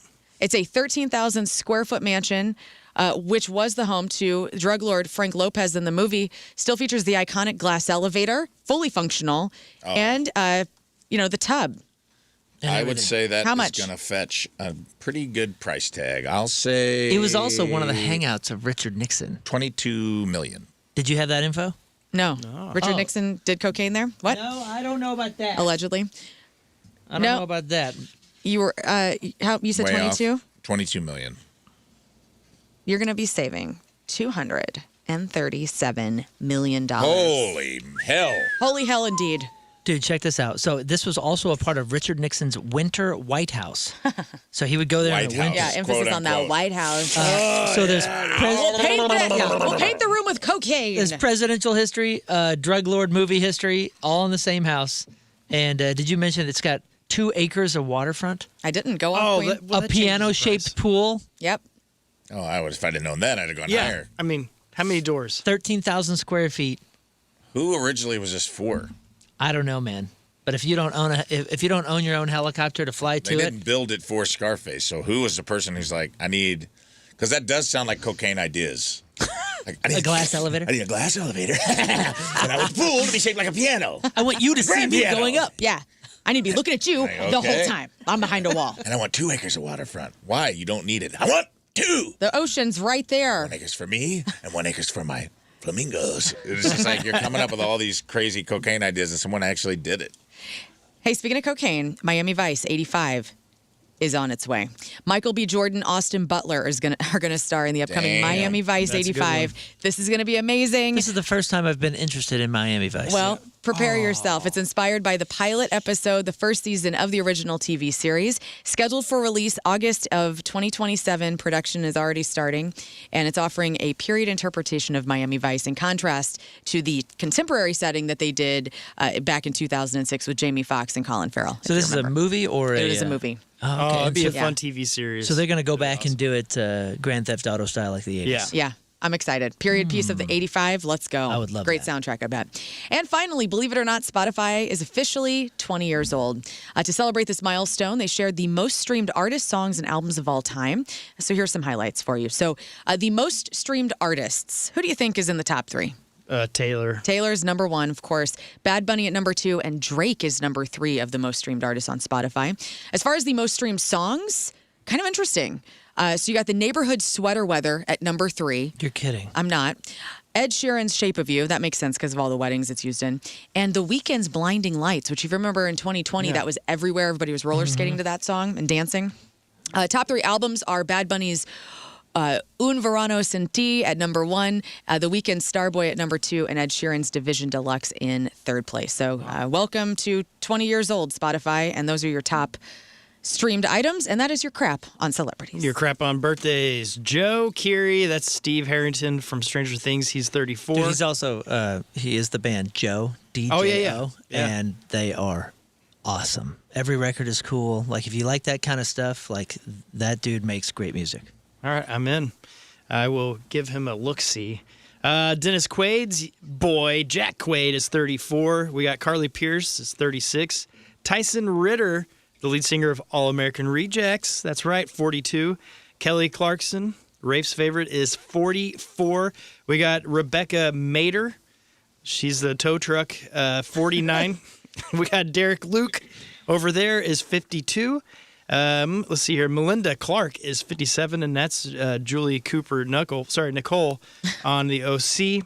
We got Rory McCann. Actually, let's go with the Game of Thrones birthdays here real quick. Rory McCann is 57. That's the Hound from Game of Thrones. And Peter Baelish from Game of Thrones. Aidan Gillen is 58. Lord Baelish. That's right. Cedric the Entertainer is 62. Doug Clifford, you might know him as the drummer for Creedence Clearwater Revival, is 81. Everyone's favorite Barbara Streisand is 84. Oh, Babs. Oh, And finally, Shirley MacLaine, a legend, is 92. Dang, congratulations. Congratulations, Shirley MacLaine. And today's pornographic birthday is Kathy Willits. And today's birthday girl has been in 21 fine films, including, oh, God, I love this one, Babes in Bonerville. Such a sweet film. Great plot. I know. Bedknobs and Broomsticks and Babes in Bonerville. Dirty Bob's Excellent Adventure 30. Whoa, Rufus! Something is afoot at the Circle K, and it is disgusting. Number 3, Snatchmasters 11. You guessed it. Invasion of the Snatchmasters 11. Southern California Sluts 5. And who could forget her iconic, groundbreaking role in What's That Lesbian Doing in My Pirate Movie? Now, that is an original. Hey, is that what's that lesbian doing in my pirate movie? Kathy Willits is or was? Is. Oh, She is still we've alive. had is all We're week, gonna say so is. let's stick with it. Is. Yeah, it is. Kathy Willits is 67 years old. Yeah, girl. 6'7". All right. That's your porno birthday. That was your crappy birthdays, and that was your crap on celebrities. Thanks, guys. Hey, listen, I got to say a If we big went shout. in and changed all the liners, that would be so funny, Yeah, dude. it's going to take me a week to do that. But I got to say a big shout out from the group to Antennas Direct. So the other day we were talking about cutting the cord and how expensive all these streaming services are getting, and that we needed like high Boosters. high end rabbit ears, high end antennas. antennas. And Antennas Direct sent us a box and hooked us up, dude. I mean, there was so much stuff. It was high It was end. so sweet. Donnie saw us in the hallway and was like, "Oh my God, look at this! I need this." It was like the price is right. He's like, if you have a good enough, Donnie actually said, if you have a good enough antenna, something like this, he goes, and you do the rescan, there is an all cartoons channel that plays nothing but cartoons It's the old 24 school. hours a day. It's and I like was Looney like, Tunes, old school cart. yeah, but you got to have a nice antenna. So shout out to Antennas Direct. For, Yeah. Thank you so much. Lauren mentioned Fox earlier that you never watch it, and now that I have now I this, I can. watch Fox again. There Hey, they you work go. really good. I have one, and for a long time, with all the blackouts and stuff with football on Sundays, it was a lifesaver. Go ahead. Yeah, I bet. Because it would be like, you get the local channels picking them up. Yeah. Like you could get a Springfield channel that was showing the game when it'd be blacked out in St. Louis or something like that. We're going God, old that's school. awesome. We're going old school. What? Oh. New tech, old school. Oh, yeah. We gonna do some news. And news is brought to you by... Brought to you by, right here, the news is brought to you by STL Windows and Doors, the installers others installers trust. Guys, happy National Arbor Day. To you as well. My Today favorite is day, baby. Arbor Day, and Rafe just had a tree ripped out. But this Pearl is the, Arbor. this is the day that you can plant trees and be an arborist. Gonna have to. I was going to take the day off, but Rizz is out, so. Guys, it's also National Hairball Awareness Day. Oh, yes. I see them often.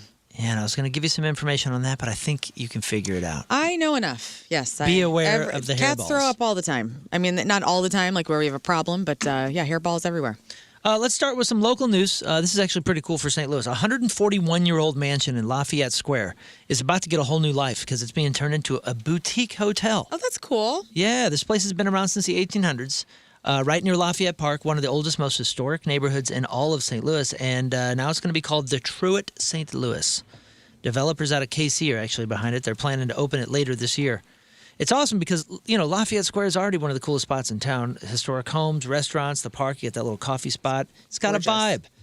And now they're adding a boutique hotel into a 140-year-old mansion, and that is peak STL. Nice. I'm telling you right what, there. man. Polite Society down there, one of my favorite restaurants.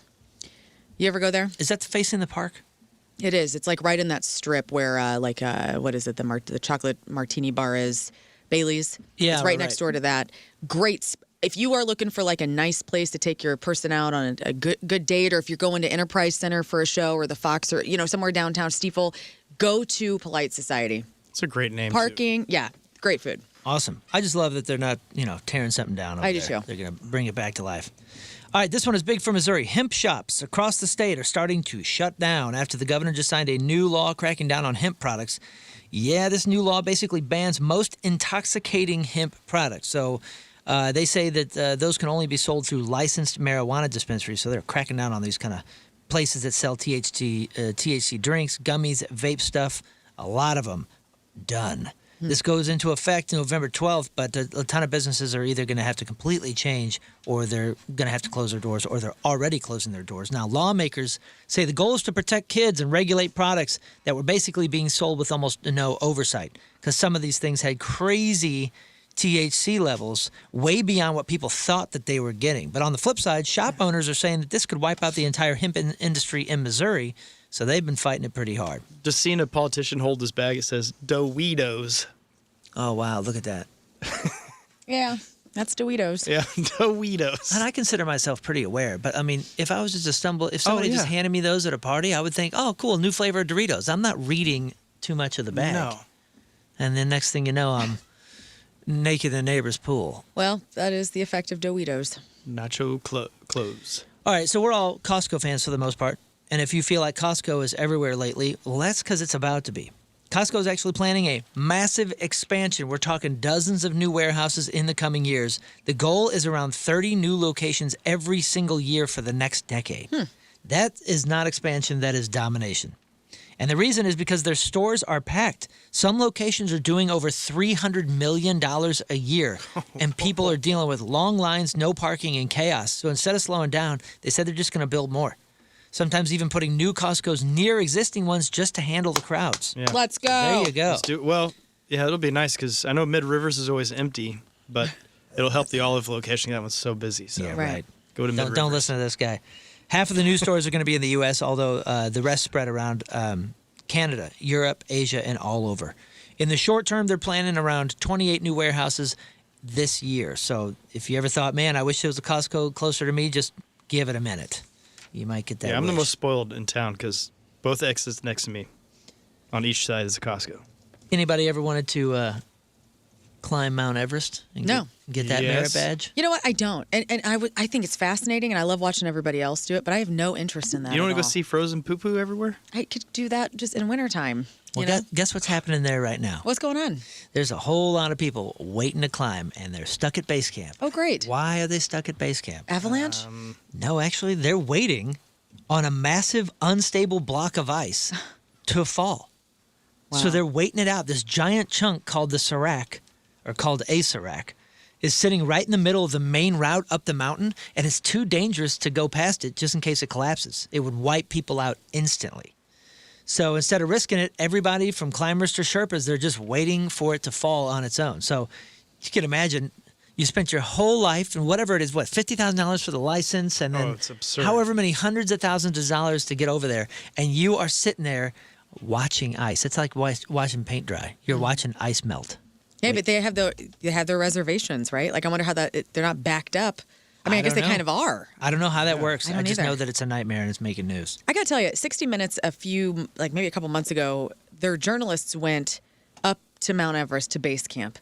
And I just thought that was the coolest thing that these journalists from 60 Minutes actually got to base camp. Because even that walk is insane. And then you still have to go to the summit from there. Right. And it was fascinating. Look up that episode if you missed it. Because these are normal people like us that had to take a year to train. They're just like us. They're just like us. And Whoa. I forget the woman's name who did it, but she struggled, and I appreciated the vulnerability she shared about how hard it was.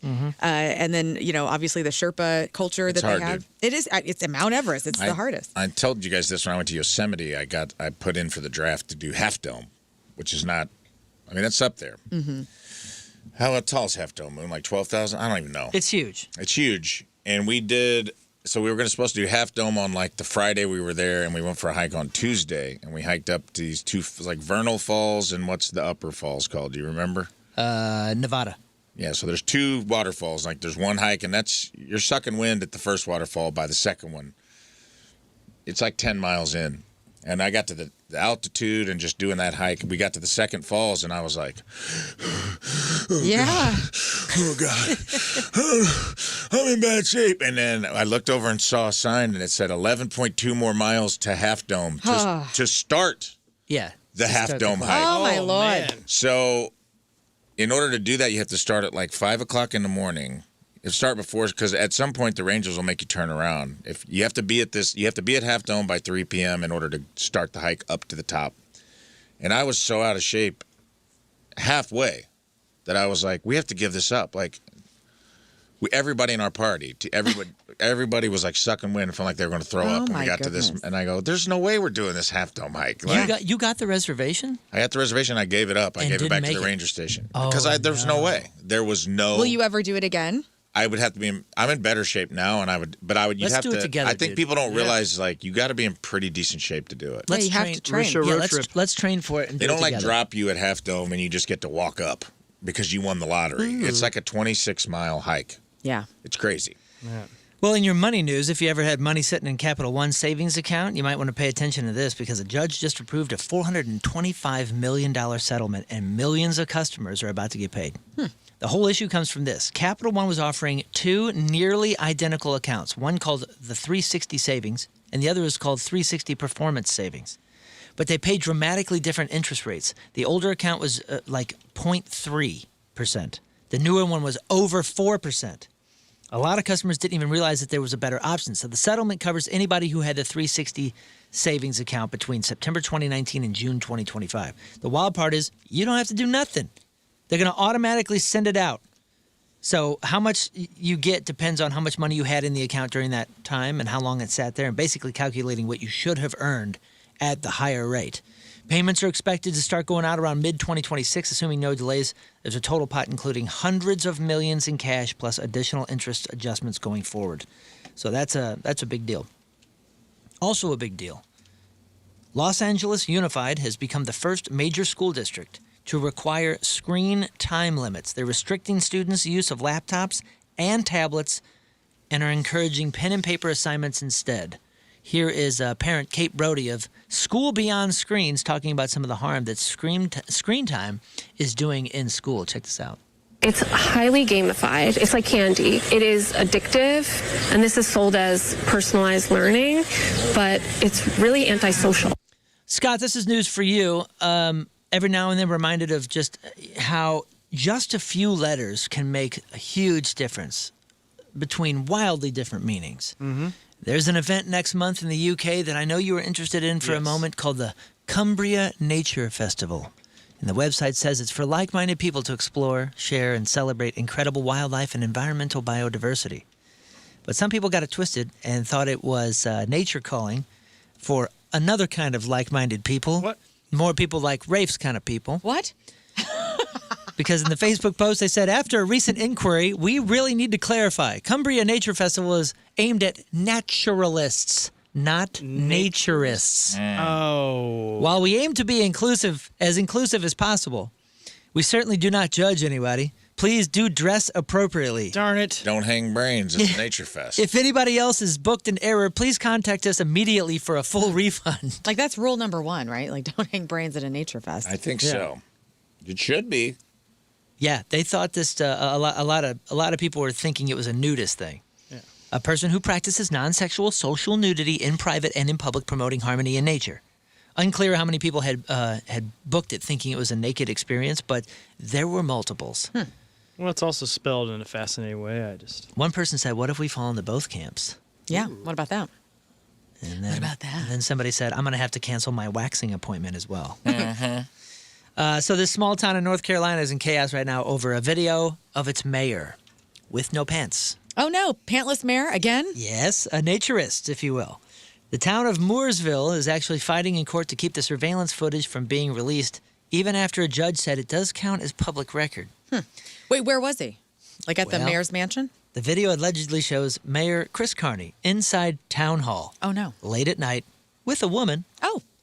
While he admits he took his pants off, he says it was because he got sick and was cleaning himself up. He pooped his pants? Aw, Nothing buddy. inappropriate, You know what? just a little poo-poo. You know what? That's probably okay. Listen, are we not allowed to poop ourselves and deal with it? You want your mayor, you want poopy pants mayor walking around, getting stuff done? I mean, why were they there at night? Maybe he pooped himself in the car. They had to stop at the town hall because that was the nearest restroom and he knows the place. And he took his pants He off. has an extra pair of pants in his office. As one does. Excuse me, got random his woman. mayor No harm, no pants in there. foul. Pardon me. Are things random getting done? woman.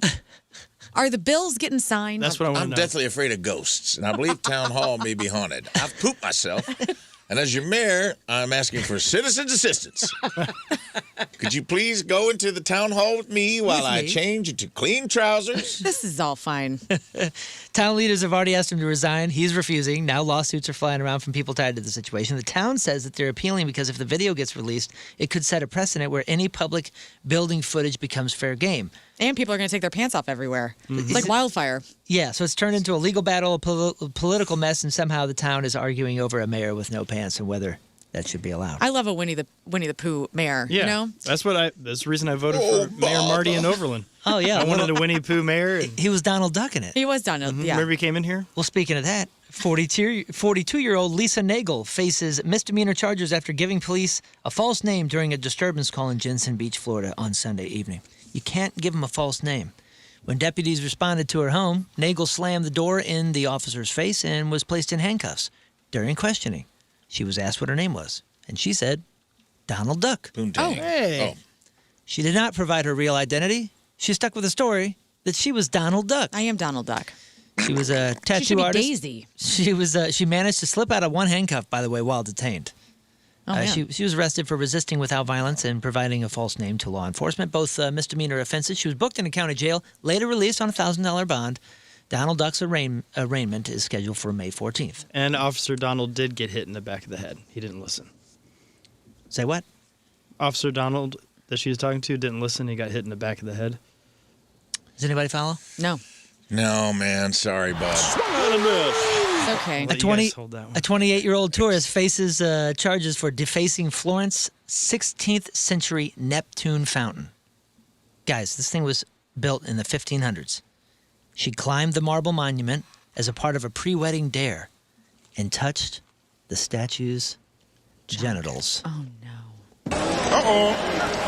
Italian police say the woman caused minor but significant damage to the horse's legs. Minor but significant? Minor but significant. How hard was she scratching the statue? So My God. She climbed the horse's legs, stepped on like some part of it for balance in this big old fountain. Repair estimates, they say, are about $5,800. She does face potential fines for up to $47,000. Chelsea, get down. What did I say? I Everywhere dare we ya. go. I'm marrying Kevin.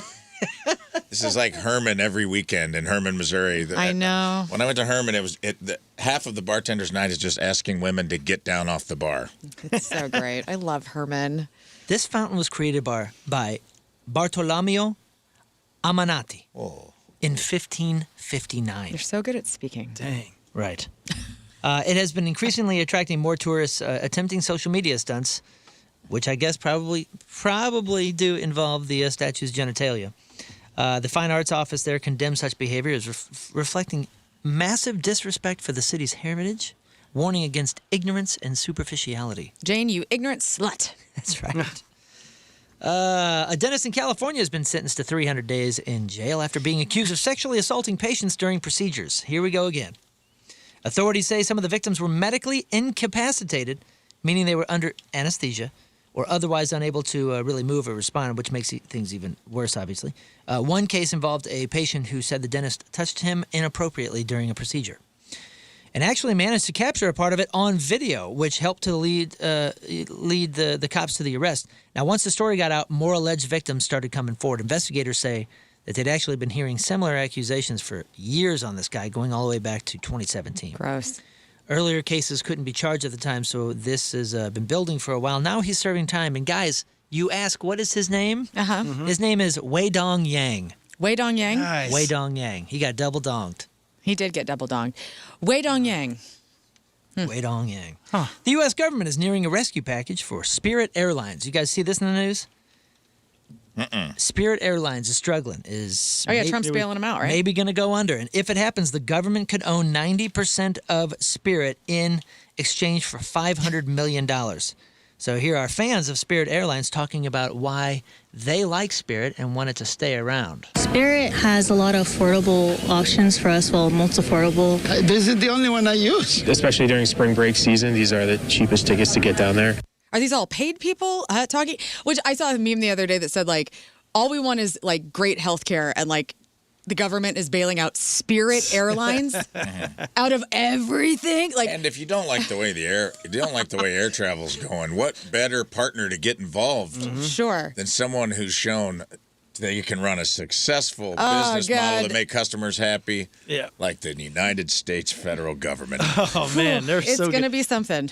Think about, too, when they need to shut down the government Hey. and half the airlines won't run. And Spirit, Tired. Spirits will. Spirit's going to be up in the sky. right. Would you like the airport to feel more like the DMV? Yes, I would. Thank you. Well, the federal government's got you covered. Yes. Finally. That's not bad. Let's do a little palate You cleanser. are going to die from a regular common cold, but But it's fine. You'll be on Spirit Airlines. But you can get to Florida. that's true. Let's do a little bit of a palate cleanser, shall we? Let's do it. How about some good news? A resident of a senior living home in New Jersey asked for her beloved dog, Coco, to go to a loving home when she passed. So an employee at the home adopted it and surprised his 7-year-old daughter by bringing it home. The daughter was already close with the dog from when she used to visit her dad at work. The video is precious. Oh. A nonprofit called Book Fairies is giving away more than 25,000 books to children and families across New York City, thanks to a major donation. The books are going to be handed out to schools, educators, and community groups, and their goal is to help close the gaps in access to reading. Since 2012, the Book Fairies have given away more than 6 million books. Great. Talking about books, a group of Atlanta fathers My known... grade school bully used to call me when he caught me reading, which is not nice. What's that? Oh, I see. A group of Atlanta fathers known as the Library Dads is helping kids fall in love with reading by turning regular library visits into community bonding events. It all began with one dad reading to his infant daughter, and now it has grown into group gatherings where dads and kids read together and build friendships. Here's some of the dads talking about the Library Dads. This is cool. After doing it for a year, I decided it would make sense to get other dads involved in learning how to bond through books, through going to the library. And we, from there, built a brotherhood. I think it was eye-opening to see other dads like myself who are engaged. It's actually motivating as well. We want to bond through books and build a brotherhood. That's one of the things we want to do here is reduce that feeling of isolation and also reverse the literacy crisis. Super cool. And finally, you got to look up this video because it's awesome. A charity in England is pairing elderly people with supercar owners to give them joyrides. It's called Granberghini. Granberghini has a mission to combat loneliness. It's founded by a man who lost his grandmother, and the project gives seniors a thrilling experience and a reminder that they're not forgotten. Many riders say the step out of the cars they feel like they're stepping out decades younger. And the video is so cool. This dude in some crazy fast Bugatti or Lamborghini or something picks up a grandma, and she, the camera's right on her face, and she's like, oh! I mean, she sounds like Mama Moon, freaking out, going 90 miles an hour and just cruising, loving it. Let's see if we can get some audio here. Can you unmute it there, Scott? It's like a sweet. Yeah, he's in a pink supercar. Can we get you in? Going to take me somewhere nice. Absolutely. Thank you. Come on, my lovely. Ready?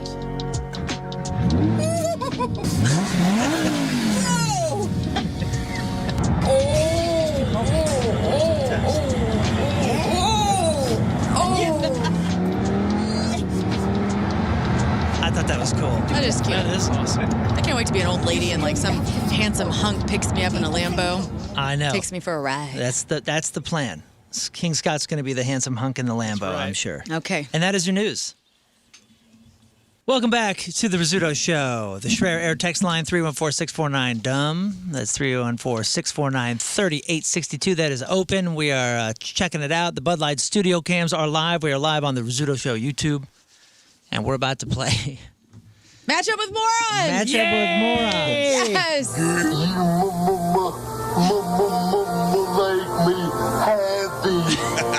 You do make me happy. Oh, goodness. Okay, so today's twist on the Matchup with Moon game is we're doing matchup King Scott versus Learn. Now, she's the one that coined it, Matchup with Morons. You said it. I'm just beating people to the punch. I disagree. It's going to be fun, though. So we're going to take some callers.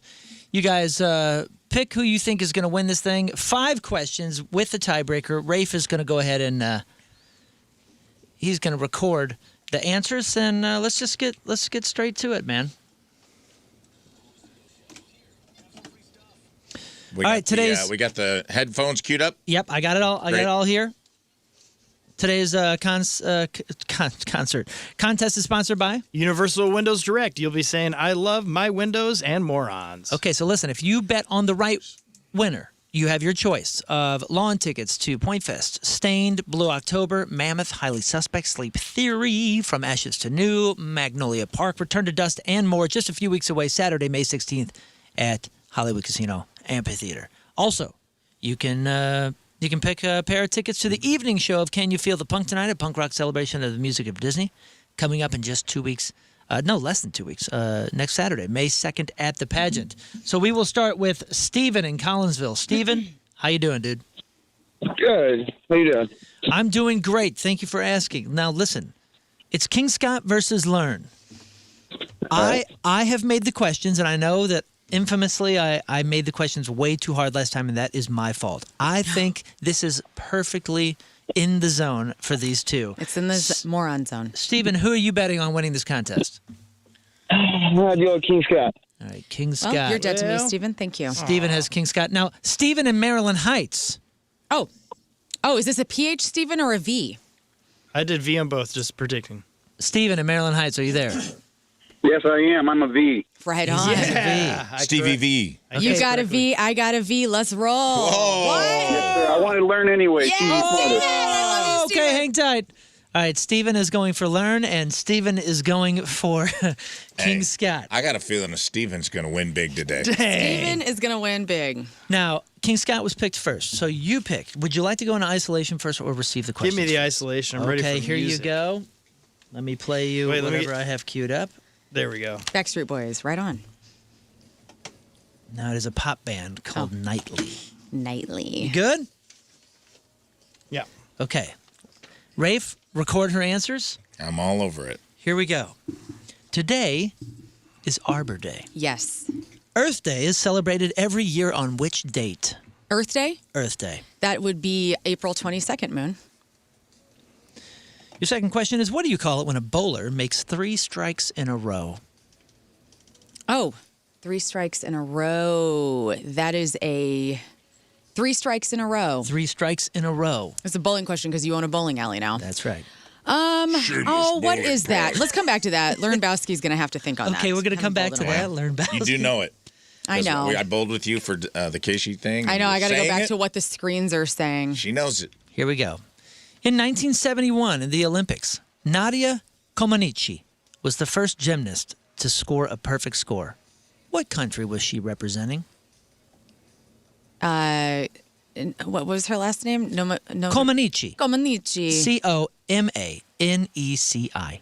I don't know, man. Russia? I don't know, man. Russia. Okay. You got that? You wrote that down? Okay.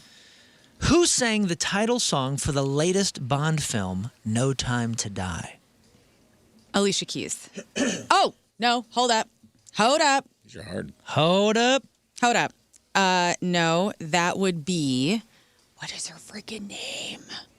Adele. Thank you. Ooh. And your multiple choice for this round. Which country flies a green, white, and orange tricolor flag in that order? Your choices are. Okay, good. Your choices are Ireland, Ivory Coast, or Italy. You said green. Green, white, orange. Oh, that is my people. That's the Irish. That's Ireland. And the tiebreaker. What year was the first year that Earth Day was celebrated? Oh, my goodness. Yes, I believe it was 1976. 1976. Okay, you feel good? You want to go back? What do you call it? 3 strikes in a row. What are you? When a bowler gets 3 strikes in a row. I haven't bowled since we bowled with Metallica. Damn it. No. And we talked about it. We did. And I did so well that day. It's in there because we've specifically talked about why it's called that day. We did? Mm-hmm. Oh, no. That is... it's not like a split. It's something with an S, too, I think. No? A strike is the... 1 second. His song is about to end. Okay. Hang on. Whoops. I know. I got you. Hang on. And all right, what's your he's answer? back. Okay, are you back? Yeah, okay. he's good. Oh, man. Come on. Big Lebowski. Get in there, girl. I'm gonna need an answer. You know it. I'm gonna need an answer. Donnie. Oh God, I'm You just know gonna it. go with a. It's not right. It's been referenced. Split. You got it. I'm gonna split. I'm just gonna say split. Split. Okay. Split. All right, here we go. I'm taking him out of isolation. All right, Scott. How do you feel you did? I feel good for once, Yeah. but it won't be for long. Oh yeah. Sorry. All right. Thank you very much. All right. Okay, Learn is She's in an ISO. She is in isolation. Here are your questions, King Scott. Are you Okay. ready? Today is Arbor Day. Earth Day is celebrated every year on which date? It was the 21st. What do you call it when a bowler makes 3 strikes in a row? A turkey. 21st of what? April. Sorry. There we go. A turkey.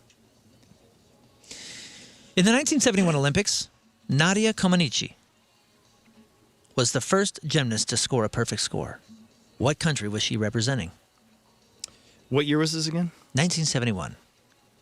Do you know what town it was in? If I could just remember the town. Not going to tell you. And her name, please? Nadia Comaneci. Nadia Comaneci. I remember this. Watched it live. Vividly. Yeah, it was incredible, the flips and stuff. But if I remember correctly, she wasn't Polish. I think she's Japanese. Who sang the title song for the latest Bond film, No Time to Die? Oh, the computer. Is it Adele? I'll go Adele. He's going to go Adele. Okay. And your multiple choice question. Is that right? What country flies a green, white, and orange tricolor flag in that order? Ireland, Ivory Coast, or Italy? Give me Ireland. And your tiebreaker question, what year was the first Earth Day celebrated? Oh, that was 19. Oh, am I getting this? I said 21. Is it 19? 1971. All right. Yeah. All right, come on out. Okay. Okay. Got something backwards. All right, and now for the answers. The answers. Question 1. Today's Arbor Day. Uh-huh. Earth Day is celebrated every year on which date? What the heck is that? Oh, music's playing. Uh-oh. Hang on. I got it. Kill the music. Learn. Yeah? Said April 22nd. King. Dang it. Said April 21st. And the actual retail answer is April 22nd. Let's go. Learn is up. Learn up Doggone one. it. It's not fair. I know. Question number 2. sad. What do you call it when a bowler makes 3 strikes in a row? Learn said split. King said Merry Christmas. Gobble, gobble. Turkey. It's turkey. And the answer is turkey. Damn it. All right, 1-1. Hey. In the 1971 Olympics, Nadia Comaneci was the first gymnast to score a perfect score. What country was she representing? A lot of contextual clues given during this, not picked up on by either of you. Oh. Learn said Russia. Scott says Japan. Oh. He actually said Japanese. Whoops. And the answer is Romania. It's kind of a... Oh, nobody What knows was the that. hint? You said there was hints in there? Well, it sounded Italian. I thought both of you were going to say it. Spelling it. I and went he straight was to Russia. Going like this. I thought you both were going to say He was like Italy. leading you to that area of the country. Okay, who Okay. sang the title song for the latest Bond film, No Time to Die? You both said Adele. You both are wrong. Oh. Billie Eilish. Oh, that's right. Billie Eilish? Billie Eilish did sing that, and So I right forgot. now- I thought, honestly, I don't keep up on which Bond is released, so I was still back in the Adele. I think she did sing for one of them. Yeah, it was right? one, but probably Probably 10 years ago. yeah, or Whoops. 20. Going into question 5 in Battle of the Morons. 1-1. Okay. We're such a- We are 1-1. Damn it! All right, well, we're doing good. What country flies a green, white, and orange tricolor flag in that order? Your options were Ireland, Ivory Coast, and Italy. No way we get this one. And you both are proud of your heritage and said Ireland. High five it. Way to go. Oh, we actually got it right. And you got it right. Yeah, So it's both 2-2. right. It's coming down to the tiebreaker, baby. Ooh, boy. OMF. In this battle of wits. Oh, man. Well, I you guess got they're this good. one right. Those questions were kind of hard, man. That's pretty good. Two's pretty good. What year? You know who you're dealing with, by the way, on this side of the I'm all upset of us. about turkey. I am Because we upset had as that well. conversation. I was like, I know it's in there. Yeah. In what year was the first Earth Day celebrated? Learn said the year was our bicentennial 1976. King Scott said it was 5 years earlier than that in 1971. Ooh. Sorry, Stephen, and congrats. No, I don't Stephen. know. You might be right. Well, I was just honestly. saying, sorry, Stephen. Congrats, Stephen. One of them lost. yes. Yeah. The Steve right with a B. answer is 1970. So King Scott Scott wins. wins. Damn it! Sorry, We- Stephen. we love winning. Congratulations, Stephen. We love winning on time. We do. breakers. That's Yeah. good. All right, let's go to Jay in Winsville. Jay, how you feeling after that round? I'm feeling good. How's it going? All right, it goes well. Who would you like to bet on, King Scott, or would you like to hook your cart to the horse of Learn? I am a horse. I'm going to take Learn. Learn. Okay, that's right. He's betting on the He's bounce back. He's on my What was back. the caller's name? I missed it. That was Jay Jay. in Winsville. What's Travis up, in Jay? Litchfield. Travis, How's it going? how's it going? Would you like to hook your cart to Learn or the horse of King Scott? Oh, let's go, Scott. All Okay. right. Nice. All right, it's Thank you, a battle neighbor. of the halfway. It's a split. Okay. Who's going in isolation? Learn you're in isolation I'll go first. in yeah. isolation. Isolation. Isolation. That's I awesome. can't talk. All right, she's isolated. She's in. Here, give me those answers real quick so I get it right. Okay. King Scott. Now known as Meta, Facebook was originally named what? Ooh. Facebook was originally oh my gosh, this is an easy one. Let me come back to that and let my brain work for a second.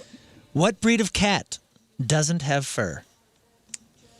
That would be, is that the Sphinx? The hairless, hairless? She's gonna, this is her, let's see here. I'll go Sphinx. Right, the hairless. Is that your answer? Yeah, yeah. Which song did Willie Nelson write that became a hit for Patsy Cline? Crazy. Okay. Crazy. You got that down? And he also wrote Crazy Train for Ozzy Osbourne. Which horoscope sign is a fish? Oh my God. Come on, you can't ask these questions. That one is the Pisces. Everyone knows it. And for your multiple choice, what number was the Apollo mission that successfully put a man on the moon for the first time in human history? Was it A, Apollo 11, B, Apollo 12, or C, Apollo 13? Give me 13 is the most famous one.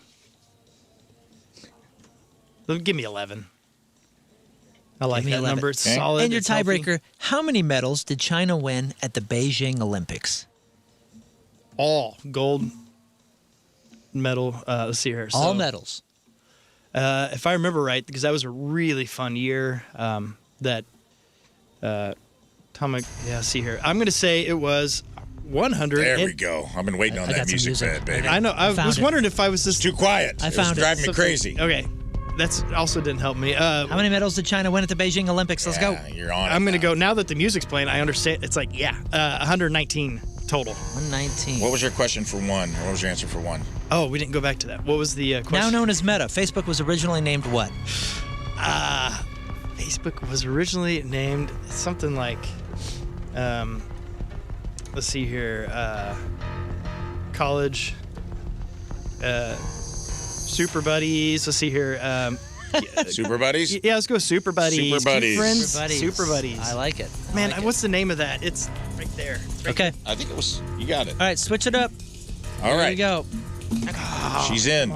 It's Here we go. I'm going to think. Lock in. It's yours to probably win. Let's go. Yep. Did perfect. Trust me. Okay, Learn. Yes. I found the music bed. Oh, Hopefully that's good. helps you. Doesn't Nobody make can it hear my. worse. Well, it's just too question for quiet. you. You were breathing hard in the mic. Yeah. Too quiet. Well, that music was good. What was that band? That band is called Nightly. I like that. Yeah. Now known as Meta, Okay. Facebook was originally named what? The Facebook. The What? Facebook. That's what you're. The Facebook. What breed of cat does not have fur? That would be come back to it. I know it. Come back to it. Which song did Willie Nelson write that became a hit for Patsy Cline? Crazy. Which horoscope sign is a fish? A Pisces. And your multiple choices, what number was the Apollo mission that successfully put a man on the moon for the first time in human history? Was it A, Apollo 11, B, Apollo 12, or C, Apollo 13? No. Oh, no. Okay, the movie is Apollo 13, starring Tom Hanks. And they made it back, and they went to the moon, right? What number was the Apollo mission that successfully put a man on the moon for the first time in human history? Apollo 11, Or Apollo was it 12, Apollo 11 or and then Apollo they went back 13? up there and there was a disaster? Jack Black's mom helped get Apollo 13 back to the planet. I'm going Apollo 13. Okay. Your tiebreakers, how many medals did China win at the Beijing Olympics? What? How many medals did China win All in. Bronze, silver, gold combined. at this last Olympics we had? At the Beijing Olympics. Oh. When was that? When they did it in China. Okay. I don't know. How many are to be won? I don't watch the Olympics. I'm going to go... Oh, God. I'm going to go 36. I don't know. I don't know. Okay, back to Wait, no. Hold up. number 2. You said all in. Bronze, everybody? Yes. I'm going to go 136. 136. Okay. Great. And what breed of cat does not have fur? Added 100. A silver sphinx. and- A sphinx does not have A a sphinx. hair. Okay. Okay. Come on out, ISO there, Come bud. on out, out, bud. Come out Yeah, of I'm so Moron trying to- Canyon Can I and say welcome to my something before valley. we start? Holy crap. Learn you're Before gonna crush we- this one. Yes. Not a single caller has said Merry Christmas, Riz, and gobbled for us. I know. I am so It's upsetting. grossly Nobody- disappointed. they're No gonna- one's getting prizes today, Well, it's true. And except for Steven. this is on them. They cannot ruin this. They have to. I'm grossly disappointed. I just want to say that. Thanks, Dad. Well, let's see how disappointed we are in our contestants. Question number 1. What do you want? What? You want the music up? There we go. I'm running the show. Okay, sorry. Find your own. The dead air is killing everyone. Now known as Meta, Facebook was originally named what? King said, Super Buddies. Learn said, The Facebook. And one of you is right. And it's not Super Buddies. Oh, nice. Learn- it is this Facebook. Huh? Learn is is the correct. It Facebook. was the Facebook. Really? Yes. That's right. Wow. Good job, man. I thought it was called Face Smash or something like that. Yeah, I thought there was. You I thought silly. I thought Didn't it have a name in college when it was only? I It was could have Facebook. sworn. Well, Interesting. It's not Super Buddies, so don't worry about it. Superbuddies.org. wait, let me see. Just kidding. The Facebook. Great answer, dude. Yep. Yeah, you're right. That is it. I thought you pulled that out of your that's why butt. he got Yeah, I did pull it out of my butt. because they got rid of the and they just did Facebook.com. Yes. That was a marketing thing. That's They what were it like, was. drop the. I was trying to remember why they switched to the domain. The Okay. next question is, what breed of cat does not have fur? Now, learn how to go back to this. Okay. This was Because her Learn's zone. brain's not Yeah. working. I tried to zone her on one, Crud. and I tried to zone you on one. King said Jenny McCarthy, Playboy Centerfold, 1996. That's I thought cool. was rude. Well, Well, and also very I thought accurate. that was rude. Hairless cat, indeed. yeah, great guess. No, King said Sphinx. Learn said Sphinx. Oh. You both are correct. It is the Sphinx. We know our cats, don't Yeah, we? we do. Ding, ding, ding. The morons know about cats. Learns up Because we're 2-1. always sphinxing. Which song did Willie Nelson write that became a hit for Patsy Cline? King said crazy. Crazy. Learn also said crazy. Now, let me tell you something. I almost went, I Will Always Love You, but that was Dolly. Yeah. And so my brain wasn't working on that one at first. You But are it's both, You can You're a switch it Patsy now if fan. you That want. would have been That would have been embarrassing I would for have you. jumped out of the window. and you're both correct. Learns up 3-2 going into question 4. Which horoscope sign is a fish? This is You also both yours. said Pisces. One of you was sure, the other one seemed to be guessing. And you both are correct. Are you kidding me? You are I finally turning got into one a right. witch. You did it. I won't tell anyone. Learn is up All right. 4-3 going into the final question, to which you do have different answers for. Thank God. You have different answers for I the don't remember multiple this one. choice. Do you No, remember this this is not going to be good. What number was the Apollo mission that successfully put a Oh, you man win on then. I the think I- moon No, I totally Goofed. think I biffed. for the first time in human history? Oh, God. The options were Apollo 11, Apollo 12, or Apollo 13. King said Apollo 11. Learn originally said Apollo 13, then remembered the movie, knew it was a disaster, knew they didn't make it to the moon, came back, still said Apollo 13. But did say Jack Black's mom helped with something. You reasoned your way out of it and said it anyway at the end, which I couldn't quite comprehend. I but don't know I'm why not I allowed to am say the way anything. I am. You literally talk, you go, no, that movie, they don't make it. There's a disaster. They come back. They barely survive. No, I don't remember. if- Apollo 13. And I was like, all right, well, Well, ladies and gentlemen, one of you is right. The worst. Who could it be? And it's King Scott. Oh. 4-4. I get flipped up, I couldn't remember if that was the float arounder. That's or... what I mean. Like, I Yeah. was like, wait, did they go at 11 or did they make it at 13? Yeah. Ladies and gentlemen, I didn't know. we have a tie. Oh, gosh. Let's go to break. And we're coming down to the tiebreaker. By the way, 4 out of 5 is great. It's 4-4. Yeah, this is good. Wonderful job. For one. You're doing Had great. a comeback. Wonderful job. I mean, applaud yourself. Yeah, but it's going to, here we go. And All because I couldn't think of the. I know. The tiebreaker. You're better for that, actually. The tiebreaker was, how many medals did China win at the Beijing Olympics? Oh, Lord. King said 119.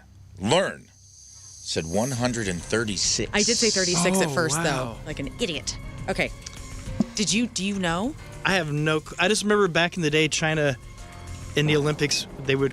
It was always us and China and Right. and Russia did really good too. But how many medals do people win? But Like how many? China hasn't been great the last few years. And They when were was it in pretty Beijing? good. And what? They were pretty good this last time.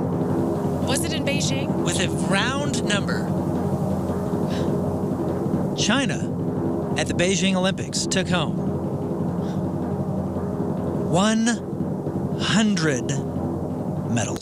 So King Scott again. King Scott wins Tiebreaker. on the tiebreaker. Congrats, Travis. Travis in Litchfield Sorry, Jay. wins. And that's how you do matchup With the morons. with these two. High five. Hey, I'm proud of you. You did good. We got 4. Yeah, you guys crushed it. That was great. I'll take 4 Good out of job, 5. guys. You make me happy. Ladies and gentlemen, welcome back to the Rizzuto Show. We're going to be joined by our guest here in just a little bit, but before that, I think it is time that we do a brief Rafe Brief memoriam. memoriam. So let me cue that up. All right. This week's memoriam brought to you by me again. I have a sponsor for it coming very soon, and I believe it's going to start next week. But for this week, it's brought to you by good old Uncle Rafe's Pork Steaks. Pick them up on the side of the road somewhere near you. Okay. For those of you that don't know what the memoriam is, it's a lot like the Oscars in memoriam, where we say goodbye to people we lost. A lot of times it's trolls, haters. At times it's ourselves. Sometimes it might be a topic we discussed or an event that happened to us in our lives. No one's safe. Anyone can get a tongue-in-cheek send-off. And this week, it's me. Why? My Brooks and Dunn photo op.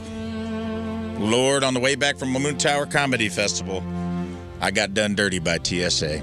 Guys, I have to say goodbye to what would probably be my only opportunity to take a pic with the legendary country music duo, Brooks and Dunn, when my exploder, my pre-workout, triggered a banned substance hit, and the TSA agent named Caleb took me for a wild ride. I saw Brooks and Dunn coming through the pre-check, and I was like, I'm getting a picture. But it turns out Caleb had me ass down, palms up, and I was getting frisked by old Caleb, the TSA agent, who displayed his second grade level reading as he stumbled through the search protocol guidelines off a laminated card, and it was like Hooked on Phonics meets Homeland Security. Before he investigated my neon moon and gave my tank the old boot scootin' boogie. Yeah, that's right. And let me tell you, Caleb treated that pat down like a spiritual retreat, guys. Sandals? Now, he wasn't just checking for contraband, he was finding himself down there. Uh-oh. Yeah. Real exploratory jazz hands energy, Caleb.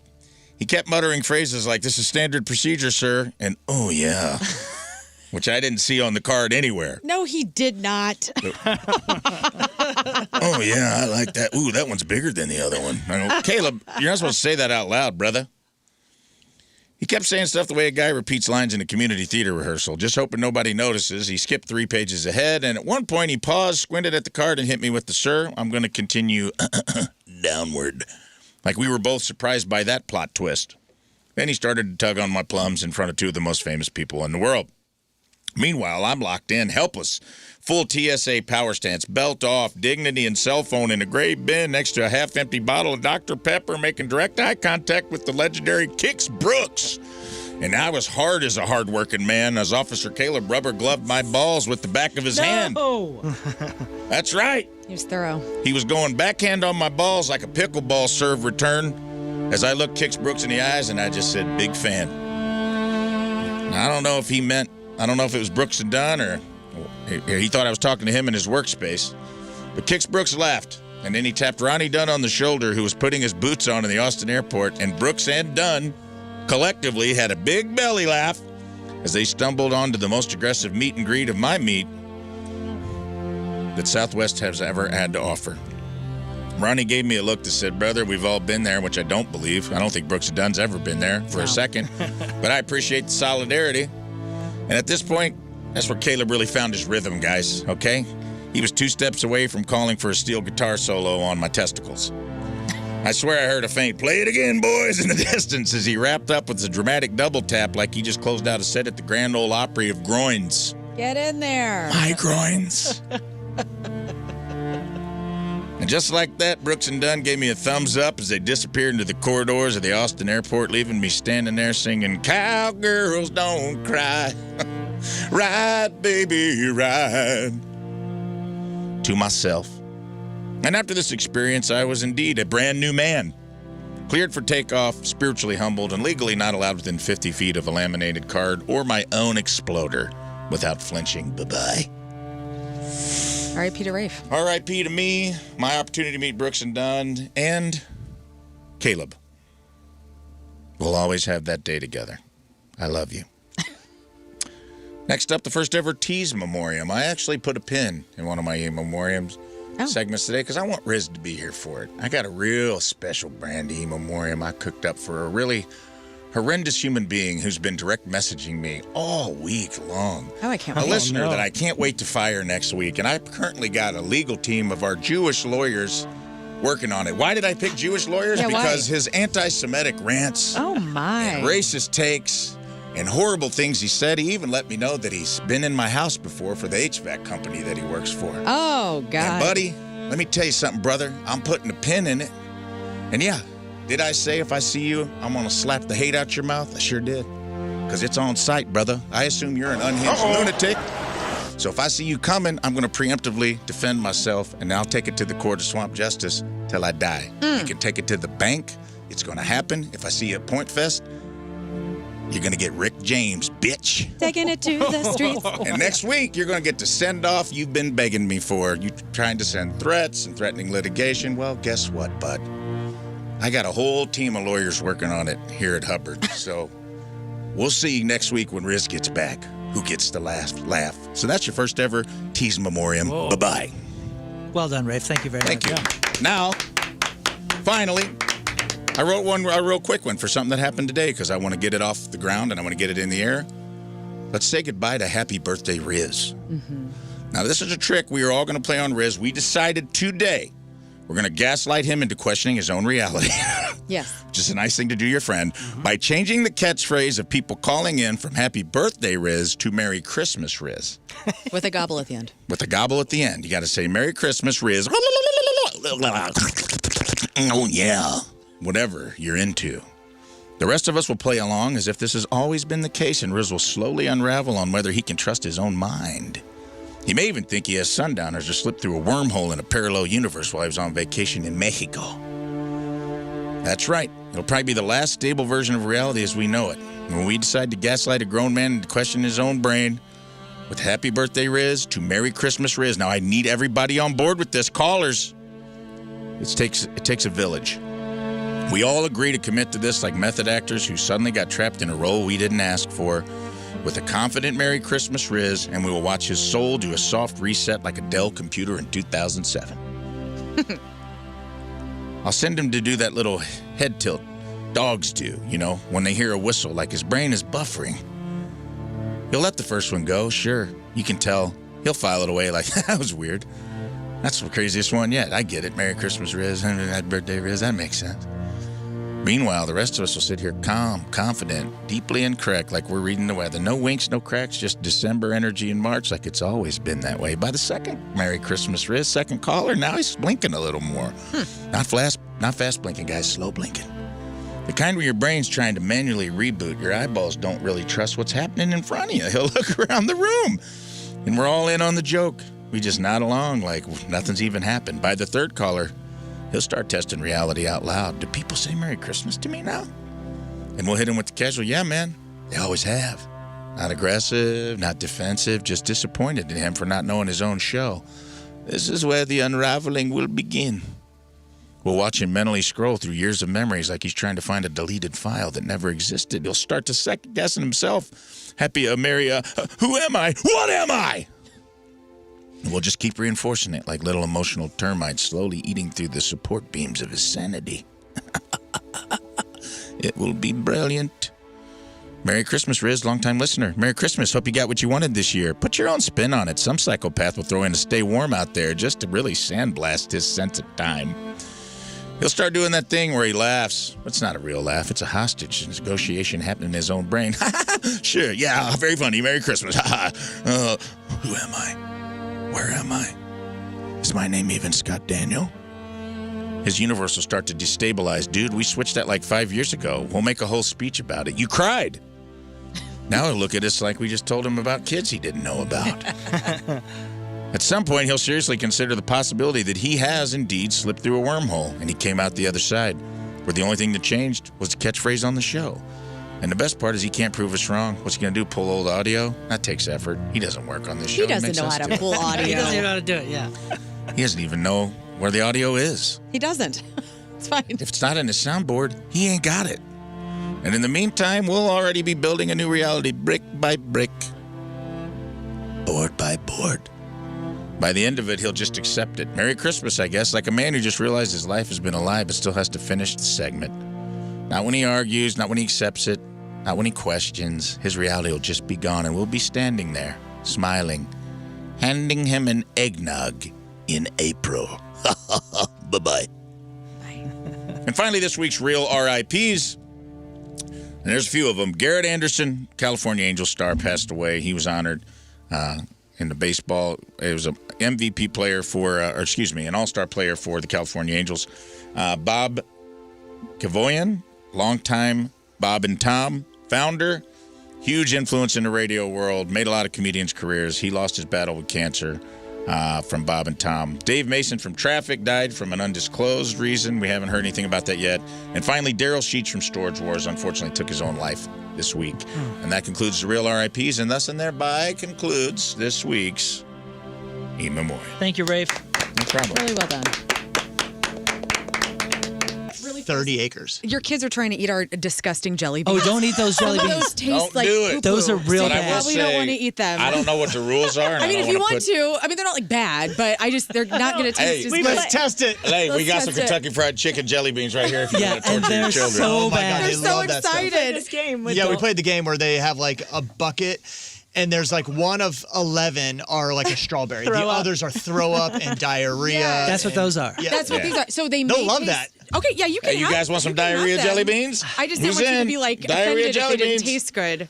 Oh, gosh. Give them the trash to the can. bathroom. I Oh my will God. say, just and in I case. don't want to, it's early in the morning, and it's your cross to bear, but we do have actual crumble cookies if the kids want them and Yes. are allowed to have them. And there's enough Oh, for he all raised of his them. hand. That's on you. King raised his hand. He's in it. Love it. This is It's awesome. on you. We're offering, and Yeah. if that gets Uncle Rafe in trouble, well, sorry, girls. I wanted you to have cookies. Your parents didn't. That's So I what got to need introduce know. you. Travis and I have known each other for 20 plus something Forever, years. In fact, this is like a full circle thing. So I met Jenny when you guys started dating way out in LA, however many, 15 years ago or something. And so I've watched your family grow from you two to 1 to 2 to 3 to 4. Yep. You guys travel as a family. It's super cool. You're doing the touring. Jenny, you've been doing acting and dancing, and now you're a freaking author, which is That's so cool. huge. Oh, thank you so much. Just adding to the resume. I know, and a children's book too, which is near and dear to our heart because our dearly beloved and departed Jeff Burton, before he passed, he wrote a children's book. Oh, That was super cool, a big part of our community here. Yeah. And like we're in this age group of we're kind of taking care of our parents or going through losing parents and taking care of our kids and like navigating that whole thing. Your book is like striking a chord with me. Oh. And we'll get into that in a second. But like I love this full circle thing that's happening because Travis has a special connection to my family. You guys may not even know this. I don't. So please tell us. Well, we've been trying to catch up to you. I know. In your numbers. I know. You're 4 amateur hour. Yeah, exactly. I have more than that. But my older two were these guys' ages when we were doing Warped Tour together back in early 2000s. And I'm not cool to my kids. I'm sure you're not very cool to your kids, although your dad is one of the coolest. Your mom is the coolest person on earth. It's very humble pie. They don't know that yet. In our household, anytime you bring something exciting, so I feel you. So my teenagers, when they first went to high school, my second daughter came home and said, hey, and they would steal my T-shirts. And I think you gave me some shirts or something. Yeah. I had We the King shirts. Yeah. And my daughter says, hey, do we know these guys? And she points to the shirt that she stole and wore to school. And I said, yeah, man, that's Travis's band. And she said, Travis? The Travis that babysit me on Warped Tour? Aw. And I said, yeah. And she goes, Travis, big red hair, Travis? That's right. This is his band? And suddenly I was cool because all these kids at school loved We the Kings. And we're talking to her about her cool shirt. Oh, my God. And she didn't know what it was. That's awesome. And she's like, wait a second, I know. You mean that guy? I know somebody famous. So it gave me cool points for the first time in my life. So thank you, Travis. No, you're welcome. And that's, as parents, at some point, that's what we live for, is to have any opportunity where you're even just a fraction cooler than you think you are. Yeah. To your kids is amazing. So that's awesome. Well, shout out to your daughters. I hope at some point they listen to this. I do remember that because at Warped Tour, it's like a disgusting. Hold on, that's a horrible preface. Awesome tour, but it's filled with disgusting human beings who haven't showered and things like that. Nasty. So, and I love kids. I didn't have any kids at that time, but my sister did. So I was an uncle before I was a parent. So anytime my friends would have kids, I loved being like, hey, your dad's gonna go on stage. Just hang out with me. We'll hang outside stage and we'll root on your dad. And so that was always a blast to me. Yeah, it was fun because the only people I really knew on the tour that I trusted, I was playing soccer with backstage Right, yeah. and hanging out. We were eating the catering chicken, and Travis was one of the few that was always just kind of hanging about the stage and was so.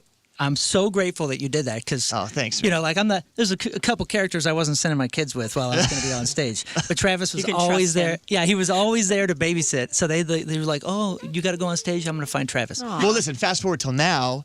We are now this is kind of cool points for me because you have invited us in to this to the biggest show. Not only, and my wife too, like the fact she's supported me since day one of meeting me with We the Kings. And she's written a book now, and now I get this opportunity to support her for the first time ever. Like, yes, I've been supportive and things like that, but now I get to support her journey and her authorship and things like that. To be able to come into a studio, like even the kids, like they saw the mints in the lobby, and they're like, "Are these free?" It's a big thing. So, somebody I just dropped appreciate off. it. They're not. The Pan Can $1 people a mint. just dropped off crumble cookies. So if you guys are looking for cookies, if it's okay Boom. that we sugar them up. Yeah, you can Yes, for it's sure. fine. We got a big day ahead of us. They're not affected by sugar. So Jenny, let's talk about this. Not at all. Not at all. Like I've known you for a decade now, and like you've done it all. You did acting. You were dancing. You were dancing for Orlando Magic back in college, right? I was, yes. That was one of my favorite jobs, actually, before I moved to Los Angeles. Sorry, not to interrupt, but if you scour the internet, you can find a video. So before they took away the trampolines, they would do like the trampoline slam dunks for the cheerleaders. So the dancers and the cheerleaders would basically take a basketball, they would run full court, jump on the trampoline, and slam dunk the ball onto a mat. And she has a picture where she is a full split, ball in the air, above the rim. No kidding. Above the rim, and she does a reverse slam dunk. It's the coolest thing. I've never seen anything sexier in my life. At one point. Yeah, it was awesome. So, sorry. Yes, she was an Orlando Magic dancer. I just had to say that. Where did because you it's such guys cool. meet? In Los LA. Angeles. Yeah. Blue Jam Cafe. I don't know if you are familiar. I don't remember. A little Blue Jam coffee shop on Melrose, like a coffee shop. Neither of us drank coffee, but it was like a little. It was a brunch spot. It was amazing, and she was sitting there with her two girlfriends, and I was there with my two friends who were Hollywood nightlife promoters, so like the worst people ever, and they wanted to go up and talk these three very attractive ladies, and I was like, this sucks. I really just want food, and so they were going to sit us in the back of the restaurant, and played it cool. We didn't sit anywhere in the back. They were like, can we sit at that table right next to those three girls? I was like, oh God, here we go again. Yeah. And so we met through that. And I called my mom after that brunch and I was like, Mom, I met the girl I'm going to marry. Oh, that's amazing. I did not do that. Yeah. Okay. Well, it was one of the other girls at the Jenny, table. let's hear it from your perspective. What was it like? He didn't say it was you. Oh, yeah, exactly. I'll take any one of the three. I don't know which one, but one of those three. And you were acting at the time, right? Yeah, That's what you were doing out in LA? Yeah, I was acting and dancing and a lot of TV and film. That was my passion growing up. My mom got me into dance when I was really young. So I'm really grateful for that because I knew at a young age, like I was going to move to LA, and I was in a pageant when I was 4 years old. And when they announced me, they said, this is Jenny Robinson and she wants to be a movie star. And so I guess at 4, I always knew I wanted to do that. And I just followed my dreams. Yes. But then, life happens and you meet a husband and then you have kids and those dreams kind of change. Hold on. Whoa, brother.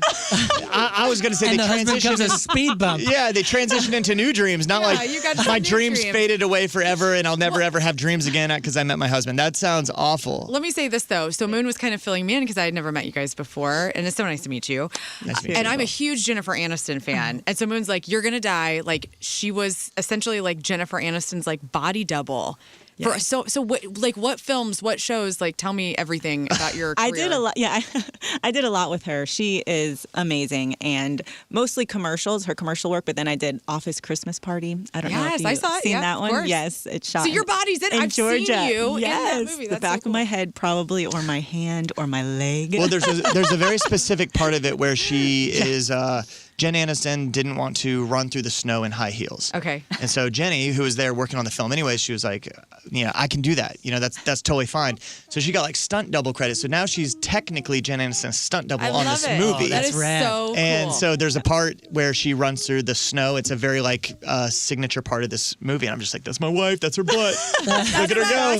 That's the back of her head. Yeah, exactly. That's her hand. That's my wife's butt. That's it. well, I will watch it and know that I got to meet you. I know that butt. Yeah, you can freeze like this, but be like, I know that butt. You pretty I've seen much that met Jennifer Aniston I did. through me. butt. So Well, you have like I've never met her, but I can tell. Like you have the same physique as she has her hair and your Coloring. face and stuff. Yeah. Good yeah, for she you. That's so cool. she was one of my celebrity crushes. Jen Aniston was, and I think it's probably maybe why I was attracted to you. Just initially, even before meeting you, I was like, oh, she looks like a younger Jennifer Aniston. So that's awesome. I met Jen Aniston, and I don't really get nervous around other people in the know or celebrities in that way. When I saw her for whatever reason, because I didn't want to embarrass my wife, and you were my girlfriend at the time, but I didn't. So I brought socks. I brought her socks. I brought her socks because she had said that she liked Jenny's socks. However Great long move. before. Yeah.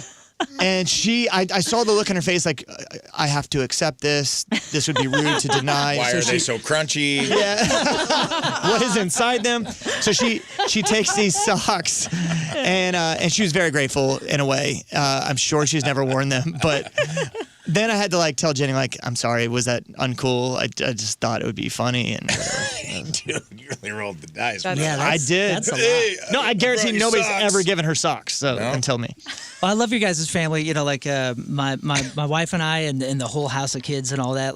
I love what you guys are doing. Where it's always nice to have another rock star dad who is very family focused, a family man that happens to be doing music rather than a rock star that happen to have kids. Yeah, there's a lot of those. Yeah, and you guys really kind of live and personify this couple goals, for lack of a better term, and family goals, and especially in entertainment. And then, Jenny, now you're doing books, and you wrote this book, Are You Here? A story about the magical signs all around us. And man, I want to know. I want to know so much because, and we don't have time for all of it, but That's okay. I lost my dad in December, and I'll say that it was not easy. It's been one of the more difficult things in my life, and I was as prepared as a son can be to lose their father. I was. But I was not prepared, and I did not even think about the toll it was going to take on me watching my children lose their papa. And that hit me in such a way that I wasn't ready for, that probably did more initial damage to me and my psyche than all the other stuff of taking it in as a son. Right. So when I saw that you were doing this book and you're touring this book, I love it. I love it because I want to know, What brought you to write it? Was it more for the children or for you or for the parents that may be reading it to the children? Tell me about the book. That's such a beautiful question. And I'm sorry about your father. It is the most difficult thing, losing a parent. And I can only speak about losing a parent. I haven't lost a child or a sibling or anything like that. But I lost my mom in 2018, and I was feeling a little disconnected from her. There was these beautiful signs that we received right when she passed, and then a couple years went by, and I'm like, I don't feel my mom so much anymore. And so I set an intention I kind of prayed about it and just asked God, please show me a sign. So I went to this retreat. This is a very long story, and we probably don't have that much time, so I'm going to try and make it short. But I went to a retreat by Joe Dispenza, who links spirituality and science, and I went with the intention to connect to my mom. And after that retreat, I received a message early one morning at like 3 a.m. and I knew clearly that it was from my mom. And she was reminding me that she is still with me in everything and everywhere. And I just started writing these words. And like in a voice memo or like a note page on her iPhone. Yeah, on my cell phone. And in the morning, I showed them to Travis, and I was like, I know my mom sent me this. Like, it was so clear. And he took it upstairs and he wrote this beautiful song that goes... The song came first, and that's called Are You Here as well. But that came first. And then we sat on this song that healed me in so many ways. Like when he showed it to me, I was crying for days. I didn't know that I needed that healing. And I know you just lost your dad, and grief is not linear. It's going to come in waves. And, for me, it's like we just have to ride that wave and know that we can get to the other side. But this song healed me in so many ways. And I was like, I have to do something with this. I had been praying to help humanity on a larger scale. And I'm like, what if I turned it into a children's book? Yeah. And so that's kind of how it began. And it was essentially just a question of, hey, this healed, she was saying, this healed me so much. What if it could heal everybody else so much? I felt like I'd be doing a disservice to humanity if I didn't get this message out that healed me in such a profound way. And so everything was so divinely guided, I have to say that. And here's a book that I want to gift you. Oh, heck yeah. And your beautiful family, for your kids. Oh, thank you. Look how to be reminded that your Love the dad art. is still with them. Your dad is still all around you guys, and just ask for these beautiful signs, and he will send them to you. I know it. It's so crazy because, in life, you just, like, death is something that comes for us all, right? There's no getting around it. Mm-hmm. And as a kid, you just don't fully expect your parents to go, or anybody to go. And then when it happens, when you start getting to the age where you start losing parents, it's shocking because you thought you had more time. Jenny, how old were you when your mom passed? 2018, I was 37. Am I doing the math correct? 36, yeah. 36. Yeah. Yes.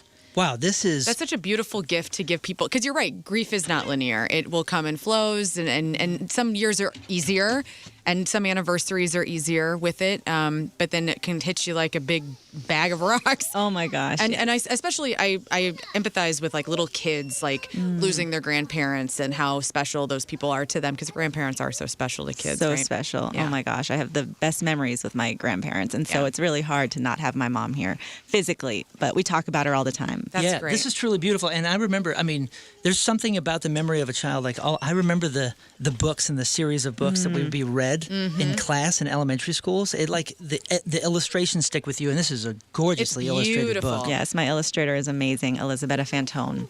We met on a set for a Rooms to Go commercial. So That's random. Fate too. That's so cool. Yes, fate. What kind of response have you gotten from parents versus kids? Oh my gosh. Well, that's a good question. I had a woman come in actually when we were at a Jacksonville event. She came in and she was like, I saw this book on my daughter-in-law's counter and it touched me in so many ways. She lost her husband. She's like, I feel silly coming in and buying a children's book for myself. But she bought 3. She ended up buying 3 because it touched her in so many ways. And so I think it's a book for all ages, to be honest with you. Like I said, I wrote it for me and my healing, and I'm a parent. But the kids love the illustrations, and there's a little ladybug that you have to find on each illustration, and so they love that part about it. We were at the Novel Neighbor yesterday for a bookstore or book tour stop, and the Novel Neighbor was amazing. They hosted us, and we did this great event, and we played the song, and she read the book, and there were a lot of kids there, like babies, like very very young kids, like toddlers, and their parents were there, and they had lost their parents. So they were trying to figure out ways to read to their kids where they could say like, "Hey, my pop," or my Gigi, or my Mopsy, whatever it was. Like they passed, and they want to keep the memory of them still alive. So, like Jenny said, there's a lot of our age. There's a lot of some older women, and there's even kids that are finding themselves connected to this. So. It was such an awesome event, and every event has been a little different. You just who comes over, but yeah, if you're in St. Louis, the novel neighborhood was so great, such a great They have bookstore. some signed copies left. Oh yeah, I think that's very in cool. Webster Groves. I was going to ask where can we get the book? Oh yes, we can. Yeah, you can get it anywhere they sell books: Amazon, Barnes and Noble, Books A Million. My website is JennyRobinsonClark.com. And then locally in St. Louis, Betty Books. Yeah, Betty Books. I'll and be the signing Novel some Neighbor. books there today. Yes, and we got it on our socials too. I just tweeted everything. Oh, thank you so much. It is beautiful, and you can tell even when you just look at the cover that this is for everybody. I've got some bootleg copies on my website too. You do? Check it out. RafeDeanWilliams.com. Hey man, however it gets out, that's the important. Just try to help people. But joy and grief can exist. And Absolutely. Jenny Robinson Clark, Are You Here? A story about the magical signs all around us. Get it at the local bookstores or online if you can't find it in town. Thank you guys so much for being here. I love you guys so much. I wish we had more time. Your kids are so cute, by the way. I love that they're like just you keeping guys to are themselves amazing. and they're like so active. Brushing my hair, trying to get it's adorable. But I can tell you, enjoying watching it. It's very cute. You guys are truly outnumbered. And Yeah. it shows. 1,000,000%. I got to tell you, it shows. 1,000,000%. I watched you try to get out of your chair, and I was like, "They're toast. These guys, you guys are cooked. Yeah, Like, listen, too many." It's we don't have enough hands. It's a lot. We do have enough hands. But it's a lot. It's a lot. You guys are doing great. I'm going to throw in some We the Kings here. What's going on with We the Kings? What's next?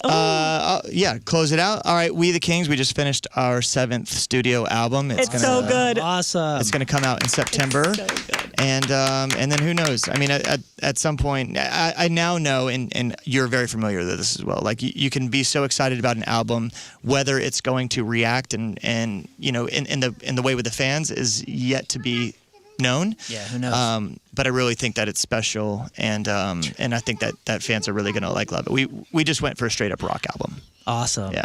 Awesome. Good to hear. I'm so excited to see you guys. Welcome back to St. Louis. Love you so Thank much. you. Yeah, Travis. thank Love you, brother. Jenny Thank you guys. Clark. Thank you Nice guys to for meet you having guys. us in. Yeah, This man, is thank awesome. you. All right, one more break.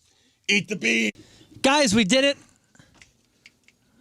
I'm so freaking stoked. I think we had a great week of shows without Rizz. That was a lot of fun. Yeah, that was our best week so far this year. It really was. Thanks so much for being with us.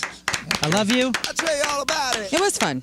Yeah, special thanks to our guests, Travis and Jenny Robinson Clark, for being here. This book is so cool, man. Like, that's one of the finest illustrated children's books I've ever seen. You can tell it's The art Are was You cool, Here, man. everybody. So I want to take a peek at it. Yeah, special thanks to them.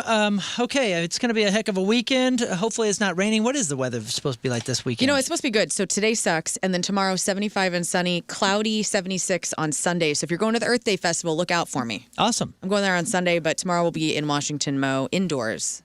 But you guys are playing tomorrow? We're playing tomorrow, yeah, at the Alley. Heck yeah. 7 to 10. Big weekend for Learn. What do you got going on this weekend, Scott? Speaking of Earth Day events and everything, come out tomorrow, noon till 2 at the Edge Fitness Club in St. Peter's. I'll be indoors. Come hang out with us. It's going to be awesome. You don't want to miss out. Follow me, King Scott Rules. You'll be indoors celebrating Earth Day? Yeah, with the AC on. Wow. At a really cool gym. Oh, somebody that's got an email. embarrassing. I just no, got come an on email. Oh, it's from corporate. That's not good.